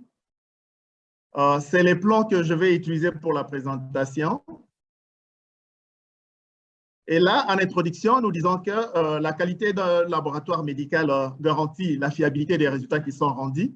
Et ceci permet de pouvoir, pour les laboratoires, obtenir la certification ou l'accréditation. Et celle-ci rassure les personnels. Les personnels est mobilisé autour d'un projet. Il devient créatif. Aussi, l'accréditation, la certification rassure les utilisateurs du laboratoire, les clients qui sont les médecins, qui sont les patients. Ceux-ci sont satisfaits et sont fidélisés. Et également, l'accréditation ou la certification renforce la notoriété et le développement du laboratoire. Ainsi, il y a des outils qui permettent d'évaluer le système de laboratoire dans un pays ou d'évaluer la qualité des services au sein d'un laboratoire. Alors, il y a beaucoup d'outils qui sont disponibles. Il y a par exemple la ASLM Viral Load Self-Assessment Scorecard, il y a la LabNet Scorecard et il y a l'outil de l'OMS pour l'évaluation des laboratoires, des outils qui venaient de nous être présentés tout à l'heure. Alors, en RDC, nous avons eu l'opportunité de pouvoir utiliser 3 outils et nous les avons utilisés en synergie. Et c'est ce dont nous allons vous parler. Le premier outil que nous avons utilisé, c'est l'outil de l'évaluation de l'OMS, pardon, de ASLM que nous avons utilisé. Et cet outil a été utilisé pour évaluer la situation de laboratoires qui réalisent la charge virale dans le pays. Et ceci, en fait, est un outil spécifique qui permet d'évaluer des activités des laboratoires charge virale. Et cet outil, à notre niveau, a quelques forces. Par exemple, il est utilisé par une équipe pays d'experts qui sont de différents domaines qui se mettent ensemble pour évaluer les niveaux de laboratoires de charge virale dans le pays. Et cet outil est d'utilisation très rapide et vous donne une vision du système des laboratoires. Bien sûr, ici, nous sommes dans les domaines des laboratoires charge virale et la charge virale va avec les diagnostics précoces de l'infection à VIH chez l'enfant. Et c'est un outil également qui permet d'identifier les faiblesses au niveau de chaque domaine de la cascade de la charge virale, en partant de la création de la demande jusqu'au niveau de différents éléments ou informations ou données qui sont collectées après le rendu des résultats. Et c'est un outil également, nous l'avons dit, qui est utilisé au niveau pays, mais qui peut également être utilisé au niveau provincial. Et ceci est un élément important parce qu'un pays grand comme le nôtre, nous avons 26 provinces et toutes les provinces n'ont pas nécessairement le même niveau. Mais il y a quand même une faiblesse, c'est que c'est un outil qui est basé sur des assertions qui sont standardisées et certaines situations ne matchent pas malheureusement avec les assertions. Donc là, c'est une faiblesse par rapport à cet outil. Le deuxième outil, c'est l'outil de l'OMS qui permet également de pouvoir faire une évaluation, cette fois-ci, de manière régulière des laboratoires. Et cet outil est utilisé surtout par les laboratoires qui sont dans les processus d'accréditation. Et là, nous avons utilisé l'outil pour évaluer certains laboratoires au sein du pays qui sont dans les processus, notamment les laboratoires nationaux de référence VIH-Sida. Et nous avons noté des forces par rapport à cet outil, dont l'adaptation de l'outil par rapport aux laboratoires à différents niveaux de la pyramide sanitaire, en partant des sites jusqu'au niveau des laboratoires des références, en passant par les laboratoires intermédiaires, notamment des districts et de provinces. C'est un outil qui est basé sur une cotation standardisée, pratiquement comment dire, de toutes les sections, et il est basé sur des questions qui répondent aux 3 phases des activités au niveau de laboratoire, notamment la phase pré-analytique, la phase analytique et la phase post-analytique. Les questions sont courtes mais spécifiques et portent à des activités très précises et dans un contexte très précis de chacune des phases. Et ça, c'est important parce que ça permet de répondre de manière précise également aux différentes questions qui sont posées. Et la répartition des scores, la répartition de points est presque équilibrée au niveau de sections. Malheureusement, c'est un outil qui doit être utilisé fréquemment. En tout cas, c'est un outil qui doit être utilisé de manière trimestrielle, alors que les autres sont utilisés annuellement et même biannuellement. Ici, il est proposé d'utiliser cet outil de manière trimestrielle, donc 4 fois l'an. ce qui peut être une faiblesse, mais aussi qui peut être une force dans une certaine mesure. Le troisième outil que nous avons utilisé, c'est le LabNet Scorecard, qui est proposé également pour l'évaluation du système des laboratoires, ici de manière générale. Si les premiers étaient utilisés pour les laboratoires qui font la charge virale, celui-ci est utilisé et peut être utilisé dans tous les laboratoires. Et comme force, c'est justement le fait que c'est un outil qui peut être utilisé pour tous les systèmes des laboratoires de manière générale et qui permet également d'avoir une vision de manière rapide du système des laboratoires dans un pays. Et c'est également un outil qui peut être utilisé au niveau provincial. Et ça, c'est également important, surtout pour un pays comme le nôtre. Je l'ai dit, il y a plusieurs provinces qui n'ont pas nécessairement les mêmes niveaux. C'est un outil qui permet d'identifier de faiblesses au niveau de chaque section. On nous a présenté l'outil tout à l'heure. Nous avons vu que l'outil avait plusieurs sections, une douzaine. Et ça, c'est important parce que là, on peut voir les faiblesses au niveau de chaque section. Alors, nous avons utilisé ces outils plutôt de manière complémentaire. Deux, nous donnant la situation au niveau du pays et un, nous donnant la situation au niveau des structures. Les faiblesses sont donc, qui sont identifiées au niveau du pays peuvent avoir ou ont souvent un impact au niveau des structures. Par exemple, les niveaux de formation du personnel, les systèmes d'approvisionnement en réactifs et autres consommables. Par exemple, la présence des directives par rapport à la réalisation de certaines activités. Aussi, les faiblesses qui sont identifiées au niveau des structures peuvent influencer le niveau national. Par exemple, la tenue des documents et des données.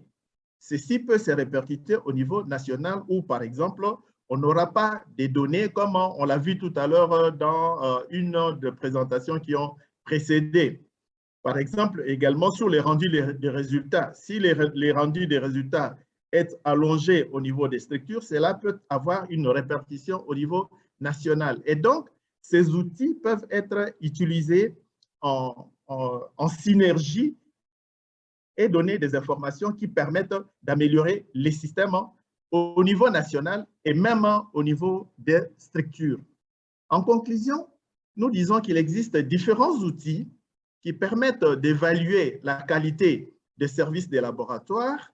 Nous les avons expérimentés au niveau de la République démocratique du Congo et certains, comme nous avons dit, sont utilisés au niveau national ou au niveau provincial, d'autres au niveau de structure.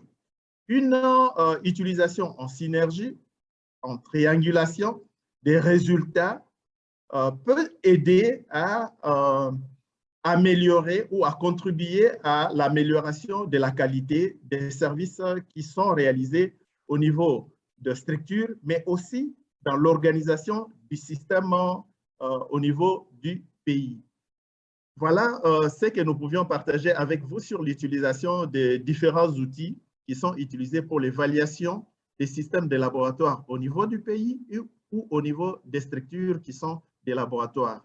Nous voulons bien terminer par remercier tous ceux avec qui nous travaillons dans le cadre des activités de lutte contre le VIH en RDC et particulièrement dans le cadre des activités de laboratoire. Nous avons dit et nous vous remercions. Thank you, Jeremy, for that nice presentation on using the results of the WHO EID tool and the LabNet scorecard and how triangulating results is more beneficial than actually using one tool alone. Next, we will go into discussion, turning the priorities identified into funded interventions. Can we do better? Over to you, Anafi. Thank you, Shirley, and thank you both presenters for sharing the best practices. I realize we are also behind time. So maybe we're proposing that we go into the breakout sessions, and then we can then try to maybe also have some of these issues that have been raised within the country presentations also being discussed. Hopefully we can then combine the same Q&A towards the end. So again, we requested earlier on for people to enter, to rename themselves by name, first name and country. A good number have done so, but unfortunately there are some that have not. So when you remain behind in the main conference room, we will help you there. Otherwise, if you know your group, based on the agenda, you are free to join if you know how to do so. But a number of you, hopefully, you will be automatically assigned to the group. I would like to present here some of the instructions that we will have as we go into the groups. Just give me a second. Please confirm if you can see my slides. Yes. Yes. So yeah, we would like to go into breakout session number 1, and the main purpose of this is to share our successes. It's really a post-mortem of what we have gone in the immediate past, and challenges that we saw as we tried to implement our last work plans. And you have done most of these, so the main purpose is to exchange. We think maybe it may be more effective if we follow the following steps, that within each of the groups you have the 4 countries, each at least presents 5 minutes. Please try to stick to the 5 minutes.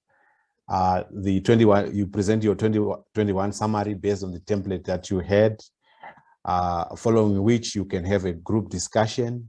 We are hoping that you can choose a rapporteur depending on how it works best in your group. But of note, the report back will be led by the country which is in bold on the agenda.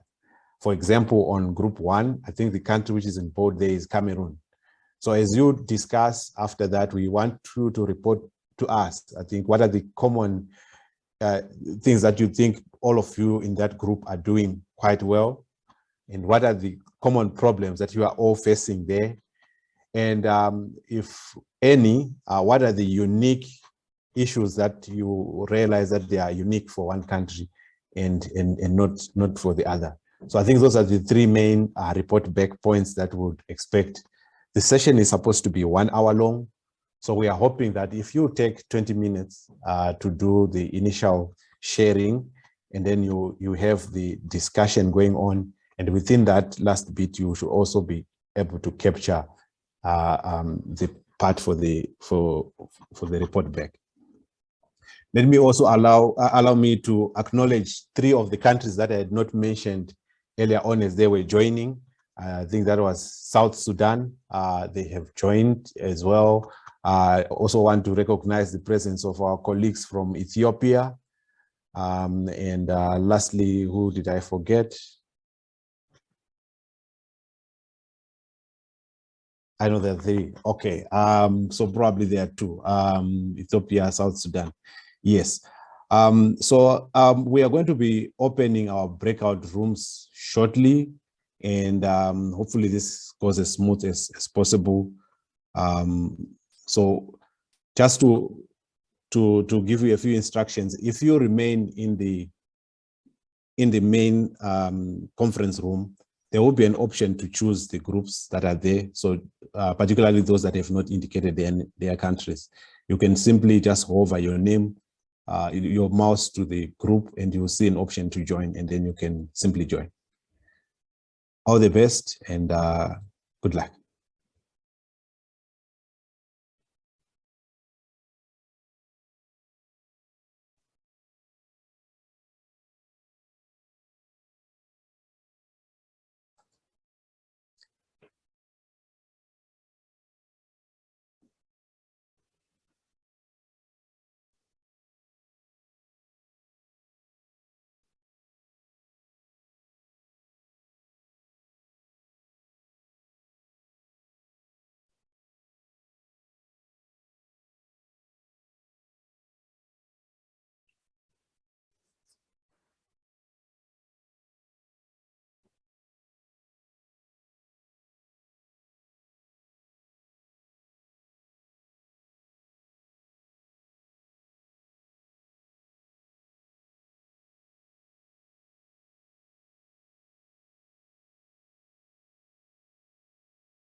Welcome back. I hope you are enjoying a bit of West African music from our rooms. Let's just take ourselves a few minutes to take back our seats in the main room, and then we can continue with our program. We acknowledge that probably the time may not be enough, but hopefully that's enough to give a bit of feedback. Last second today. Right. With more than 100 connections. For those that are still in the room,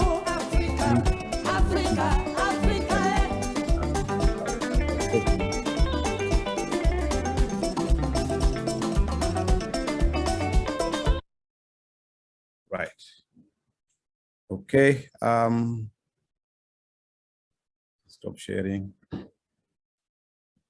So we are getting to the last bit of our program, which is a report back session on our discussions. I would like to call upon Group 1, just to make sure, I think before we move on, thanks Sarah, the interpretation is all clear. Please confirm if you can hear from Sarah and Tim. Remember to always go back to either French or go back to English. Just try and avoid the off channel. Just show by show of hands whether you can hear the French channel clearly as well. Great. We acknowledge the interruption within the Burundi team, but we need to move forward. Just also to acknowledge the Uganda team. I think it's the only country that I had forgotten to mention earlier on. So thank you again for joining. So going right into the report back, remember, just give us what were the issues, what were the common challenges, successes, and what are the unique issues within the countries. I'd like to call upon Group 1 to present their feedback. Group 1, over to you.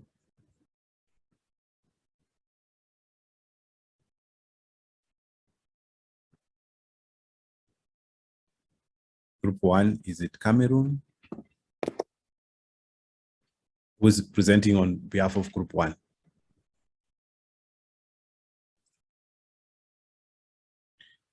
Okay, we didn't have enough time, Anafi, so I will just take the responsibility to present for the Francophone, but I need 5 minutes. So if other groups are ready, they can move on. Okay, thanks, Pascal. So we can move, which group is ready? Maybe I can say which group is ready to present right away. Group 3. Group 3. Thank you, Group 3. Over to you. Please, you have 5 minutes at most.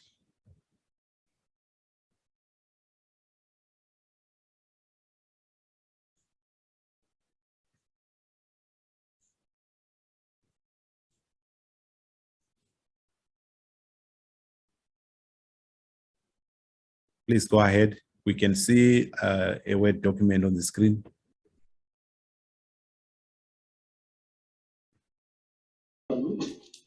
Yeah. Team Kenya. Yeah, Anafi, can you unmute Leonard Kingwara? Leonard. Yes.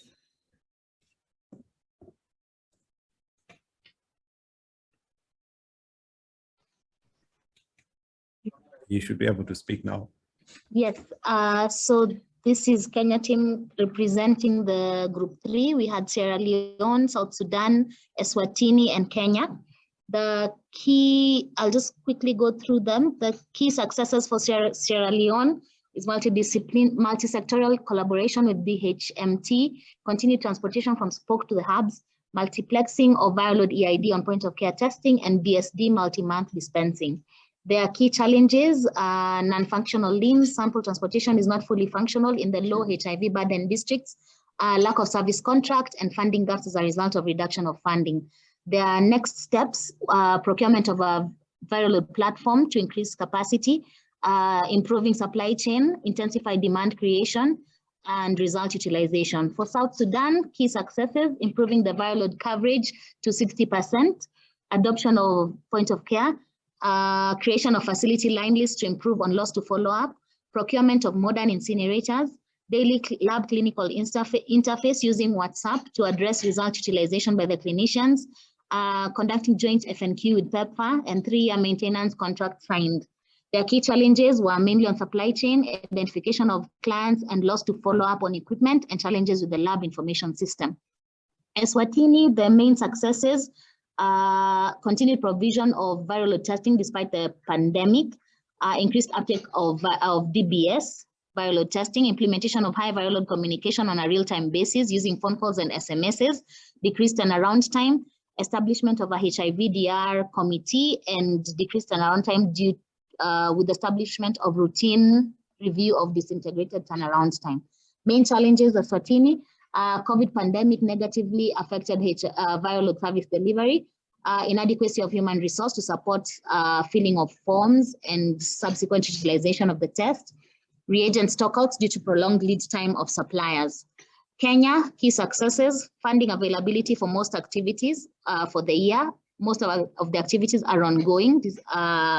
Multidisciplinary team involvement of all discussions, implementation of ASLM viral load scorecard across all the labs, and accreditation of by WHO of the National Reference Lab for HIV-DR. The key challenges, the COVID restrictions delayed many activities. Change of the supply chain protocols led to stockouts in the country for most of the year.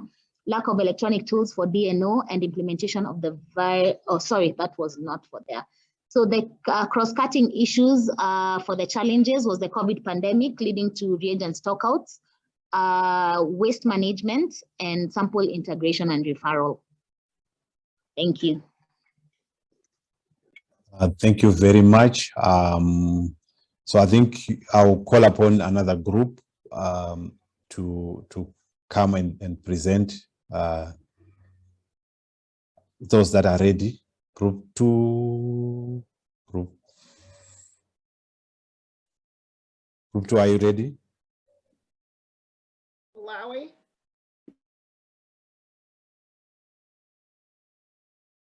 All right, group 4, group 2 or group 4?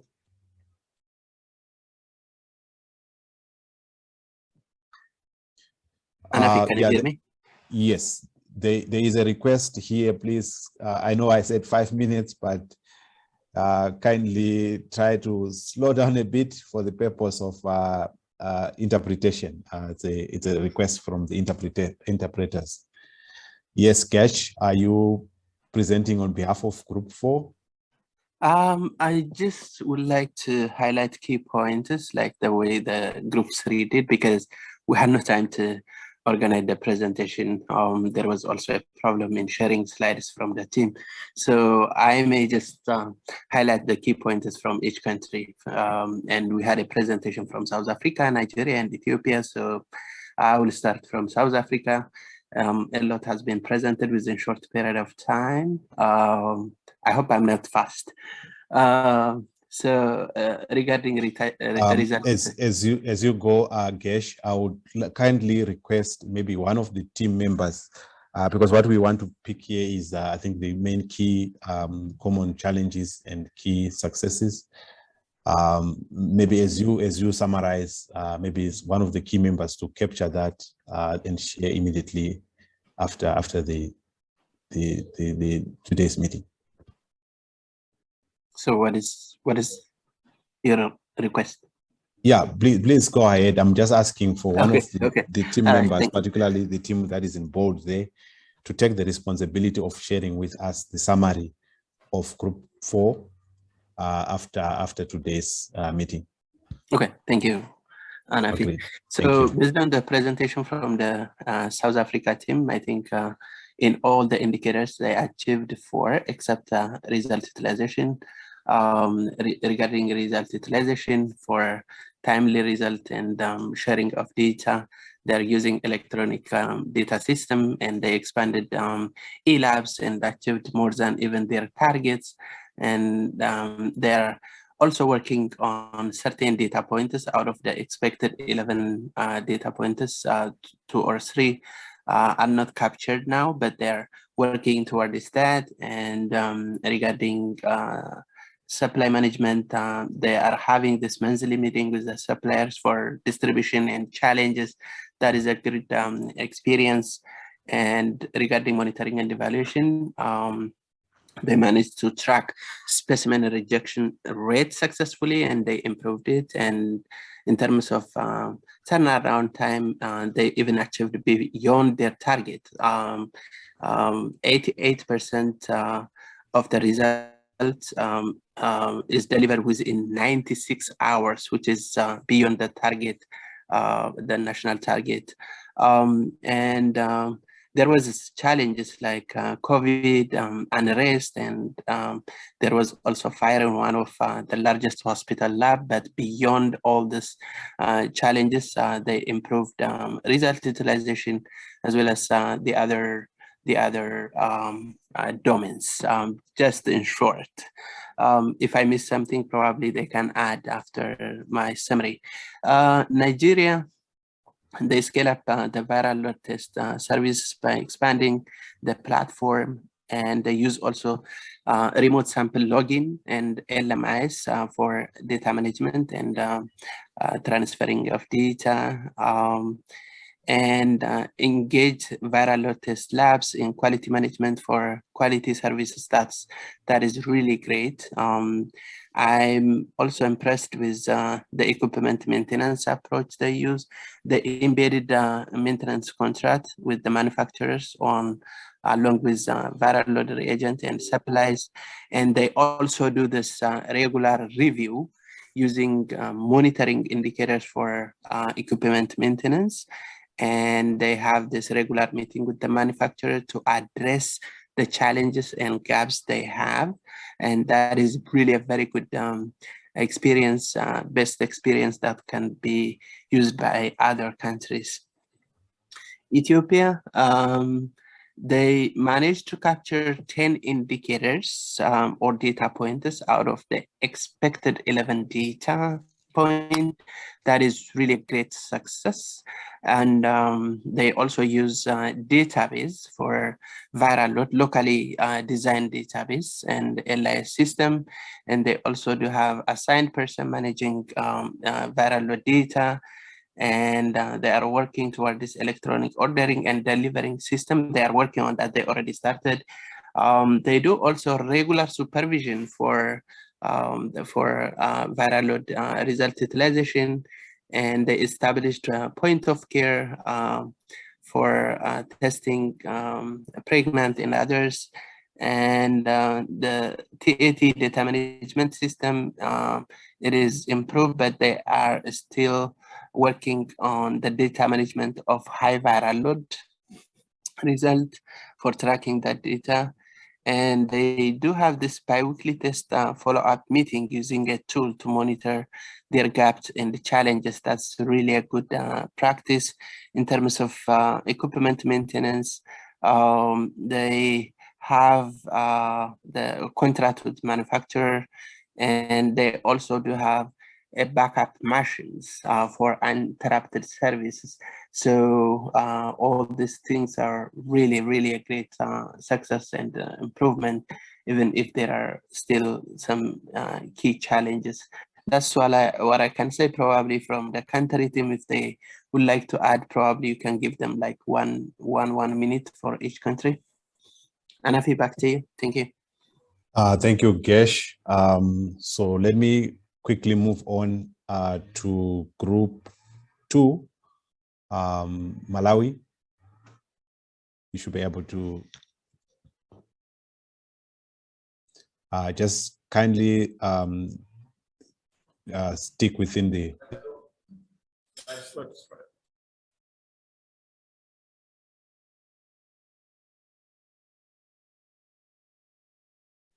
Oh, okay. Thank you. We can see the slides. I didn't realize I was on mute. Thank you for coming through. And try and speak within the time allocated. Thank you.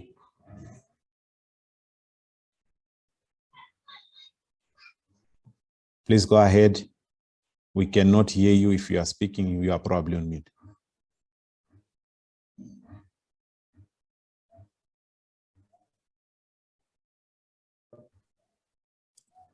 Is it just me, or I can't hear any sound? Okay, all right.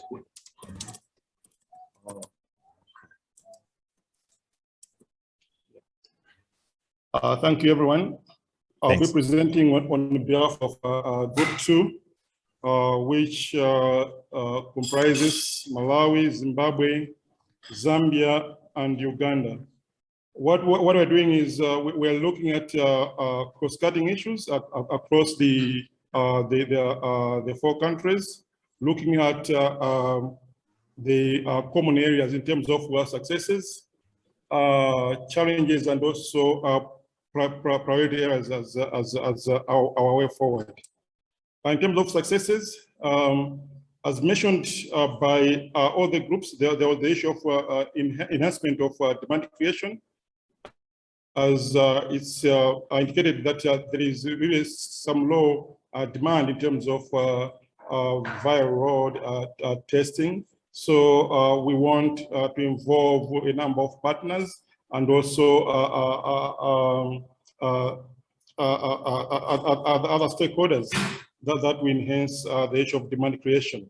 And one thing that came up in all the groups was to do with electronic results transmission using SMS, use of EMR for test requests, utilization of molecular labs for a number of tests, development and use of dashboards, development of waste management protocols, and also the issue of diagnostic network optimization, enhancement of the national sample transport system, and introduction of high throughput testing machines. On the challenges, what came out clearly in all the groups was the issue of COVID that affected testing due to stock out of reagents and also low testing volumes and increased backlogs in other facilities due to prioritization of COVID. And also challenges, one of the challenges was on liquid waste management. It did not come out clearly as to how that should be done. On priority areas, we are looking at prioritizing waste management, results transmission, rollout of demand creation, and also improvement in supply chain. Thank you. Thank you very much for the direct and succinct feedback. A lot of best practices indeed captured amongst and common amongst the countries. Lastly, let me give the opportunity to Group 1 to present on their discussions. Yes, thank you, Anafi, and thank you for giving us the time. Do you see my screen? Yes. Okay, right. So we were with Group 1, Burkina, the Francophones, Burkina Faso, Burundi, Cameroon, bilingual, and DRC. And I have to say that we didn't finish, so Burundi didn't have the chance to present all their results. So I mixed a little bit all the lessons learned. So some of them are successes and some of them are challenges. So what came up very clearly is that there are many partners that are mobilized. I think all of the countries said they had a collaboration with the PEPFAR, the Global Fund, Chemonics, etc. But even with all those partners, in DRC and Burundi, for example, the sample transportation, there are still some regions that are not covered for specimen transportation. So that was a problem. DRC was very happy that they made progress in the supply chain. So at least they have a lot of plans. It was not yet clear whether the plan starts to be implemented and whether those plans are going to be only addressing HIV and tuberculosis. DRC is also satisfied with the increase in demand creation. Now, in Cameroon, the fact that there are many partners is good, but often partners are working with different indicators and different strategies, so which is not always aligned, and that complicates a little bit the countries when they have to report at national level. We could see that data on laboratory mapping, for example, for Burkina Faso and DRC, we know that there is laboratory mapping that has been done, and we were a little bit disappointed that the data are not, valorized when they are presenting their plans. Many countries say that there's a lot of equipment that has been delivered to test at the point of care or in the conventional laboratory to respond to the COVID-19, and all of this benefited the HIV viral load. And overall, all the countries are happy about the movement towards decentralization of testing. That's progressing well. In Cameroon, we were very impressed by the composition of the country team. It's very diverse. So there's the HIV program, the TB, the malaria, the National Public Health Lab, the Directorate of Lab, Infectious Disease Control, Epidemic Control, and really that reflected in the way Cameroon presented in a very comprehensive manner their intervention or their diagnostic of their laboratory problems. We kind of understood that maybe leadership and governance gaps is not completely well captured by the self-assessment tool for the viral load testing cascade. And for example, while DRC explains that they are happy with the leadership and governance, we could still understand that for the sample referral system, there is a lack of governance and leadership. And they said, yes, but because the self-assessment tool doesn't really go deep enough into what governance actually we are talking about. Burkina Faso reported that, yes, they have funding, but it does not cover all the key interventions. So that would be nice to understand whether it's because the funding is not part of the eligible cost, or whether the intervention we can improve the packaging of the intervention that are being proposed. Cameroon really said that they needed more support to finalize key policies and support the creation of National Technical Working Group for Laboratories. And I think that was an interesting comment for our colleague from the Global Fund. And they also, contrary to DRC, and DRC wants to have an integrated specimen referral system with a very large plan. And Cameroon would like to start from where it works. So there is a system that works for HIV and TB, and they will build it from there, and they will move to other essential testing. And overall, there's a lot of training going on, but they are not tracked, and probably this needs to be addressed in the next request for funding in order to avoid training the same persons while overlooking some gaps in training. Thank you. Thank you, Pascal, for the succinct summary as well. A lot of interesting and diverse experiences coming into the countries. And what is of interest is also quite a lot of common ones that are coming through, issues of optimization, issues of course, they go with sample transportation, but I like the unique issues of being representative, the issues of leadership that are also coming through, also seeing that people are also aware of waste management along other issues. I know we are running out of time, but I still think it is important to open up a little bit here for a few members within the teams, in case any of the representatives might have left out, or there is one or 2 points that you want to emphasize. I would like to just hear more, particularly Gesh was saying, I think in case he left out some things, can the country teams come through? You can show that you can do that by showing your hand. Then we can call upon you to speak. I also want to mention that I think what is coming out of these discussions is also going to be a continuation of tomorrow's session when we talk about best practices. I think what we are discussing here, we can also discuss more into it on day 2, which is session 4. As you can see, I think most of those common things that we are doing seem to be best practices. Now, the questions for me to the group is, how best can we bring this to scale? We have seen Tanzania present a lot of good things. We have seen the DRC presenting a lot of good things as well. The purpose of this group is to make sure that we don't reinvent the wheel. Of course, context is important. We will discuss more around that. But what is it that is lacking that we can really move this faster? We can move this to scale. Is it the issues of funding? I heard that coming through. Is it the issues of our networks?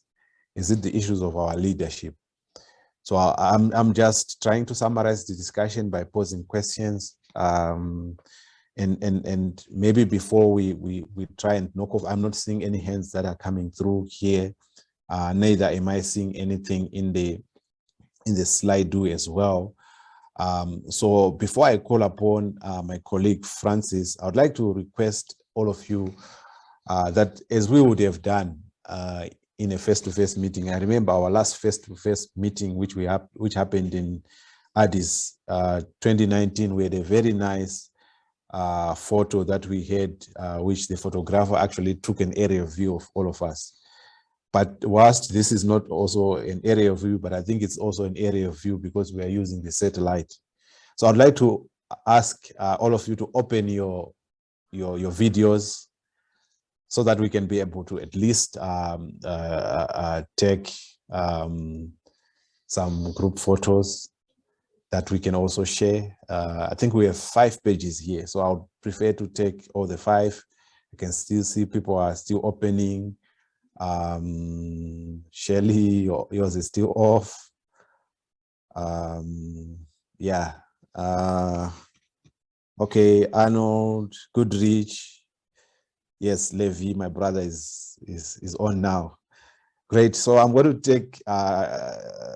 So the good thing is, yeah, you don't need to be a very good cameraman.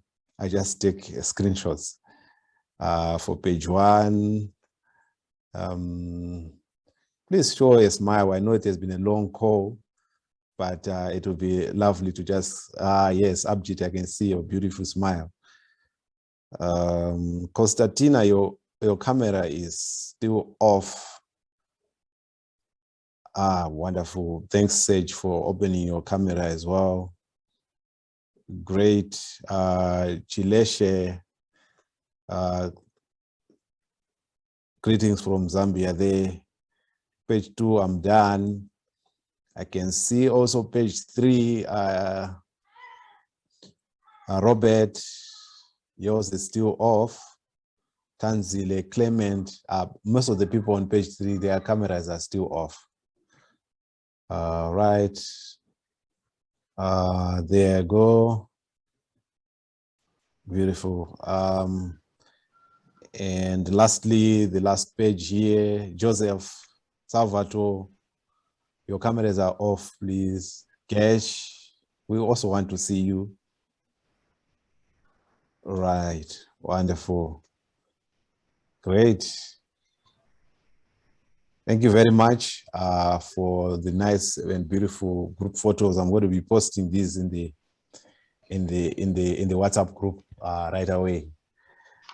Let me hand this to my colleague Francis to do the day's wrap up and any announcements. Thank you very much, Anafi. Good day, colleagues. I think good morning, good evening. Anafi, can you activate my video? It's not working. Yeah, so, my task is simple, and I am supposed to do a quick wrap up. But because we're already at the top of the hour, you notice that we also have a recap of day day 1 at the start of day 2. And so we'll do a comprehensive recap of day 1 tomorrow morning, not morning as such, but as we start our day tomorrow. Now, I just want to highlight a few things. The first in the summary that starts this is the fact that tomorrow we have a very compact day, and I encourage us all to start in time. Please join in time, 5 or so minutes before we start. I also encourage the teams that have presentations, the countries that will be sharing their presentations, to please have them ready so that we can then they have the delays that may take away some of our minutes tomorrow not happening. And then, of course, every country will then be doing the day 2 presentations. But for today, I must note, as I walk out of this and I begin preparing the recap for tomorrow morning, we started with the CEO of ASLM, recognizing and thanking colleagues from Bill and Melinda Gates Foundation for the work that they do to support our engagements with countries. And of course, all the other partners that we're working with at WHO, AFRO, Africa CDC, US CDC, UNITAID, and all the other partners that I can't mention all here.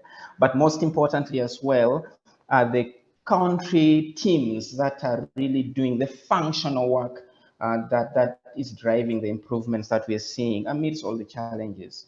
And then we had a Director of Science and Innovations, Dr. Pascal, taking us through the goals and objectives of this meeting.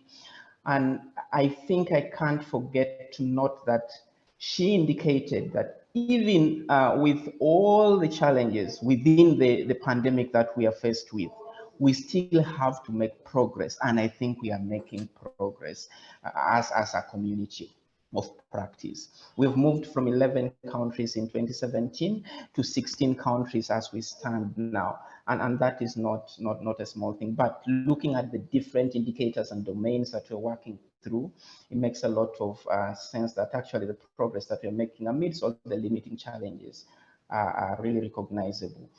We did go through the achievements so far with Dr. Collins taking us through that. And then Robert Luo also took us through from WHO the considerations for new guidelines in art monitoring and what considerations you can make should you be interested in changing this. And all this will be coming through again very comprehensively in our tomorrow's recap. Now, we went on to do the Africa CDC, the lab system strengthening priorities for Africa, guided by 3 key objectives: leadership, policies, and support to advanced lab capabilities. And I think that it was noted by Danwell Bangure that Africa CDC is ready to move in this direction with many things that are going to be happening, and we'll be highlighting this again tomorrow. And my colleague Michael took us through M&E and what it is that we have seen the progress, strength, and weaknesses, working through the 3 tools that are supporting assessments and guiding us in identifying gaps that should then inform our next steps. And interesting presentations, I must note, from Tanzania and DRC, the 2 countries sharing with us improving M&E systems for Tanzania, and DRC looking at synergies and how you can apply the multiple tools that we're currently using at national and provincial levels. And then we wound it up with the group discussions and countries really sharing their challenges, their successes, and the next steps.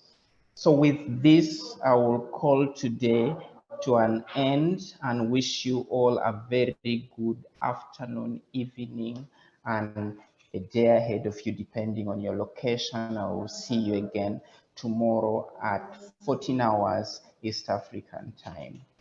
That is it from me. Over and bye-bye. Let's meet tomorrow at that time.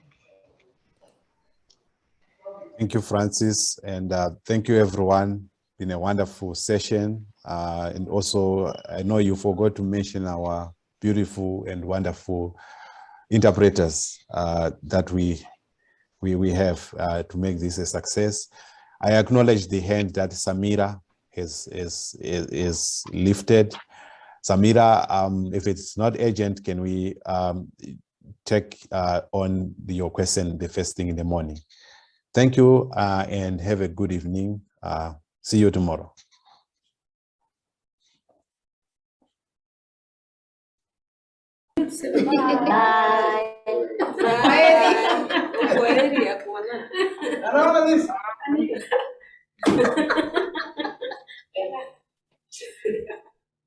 Jambo.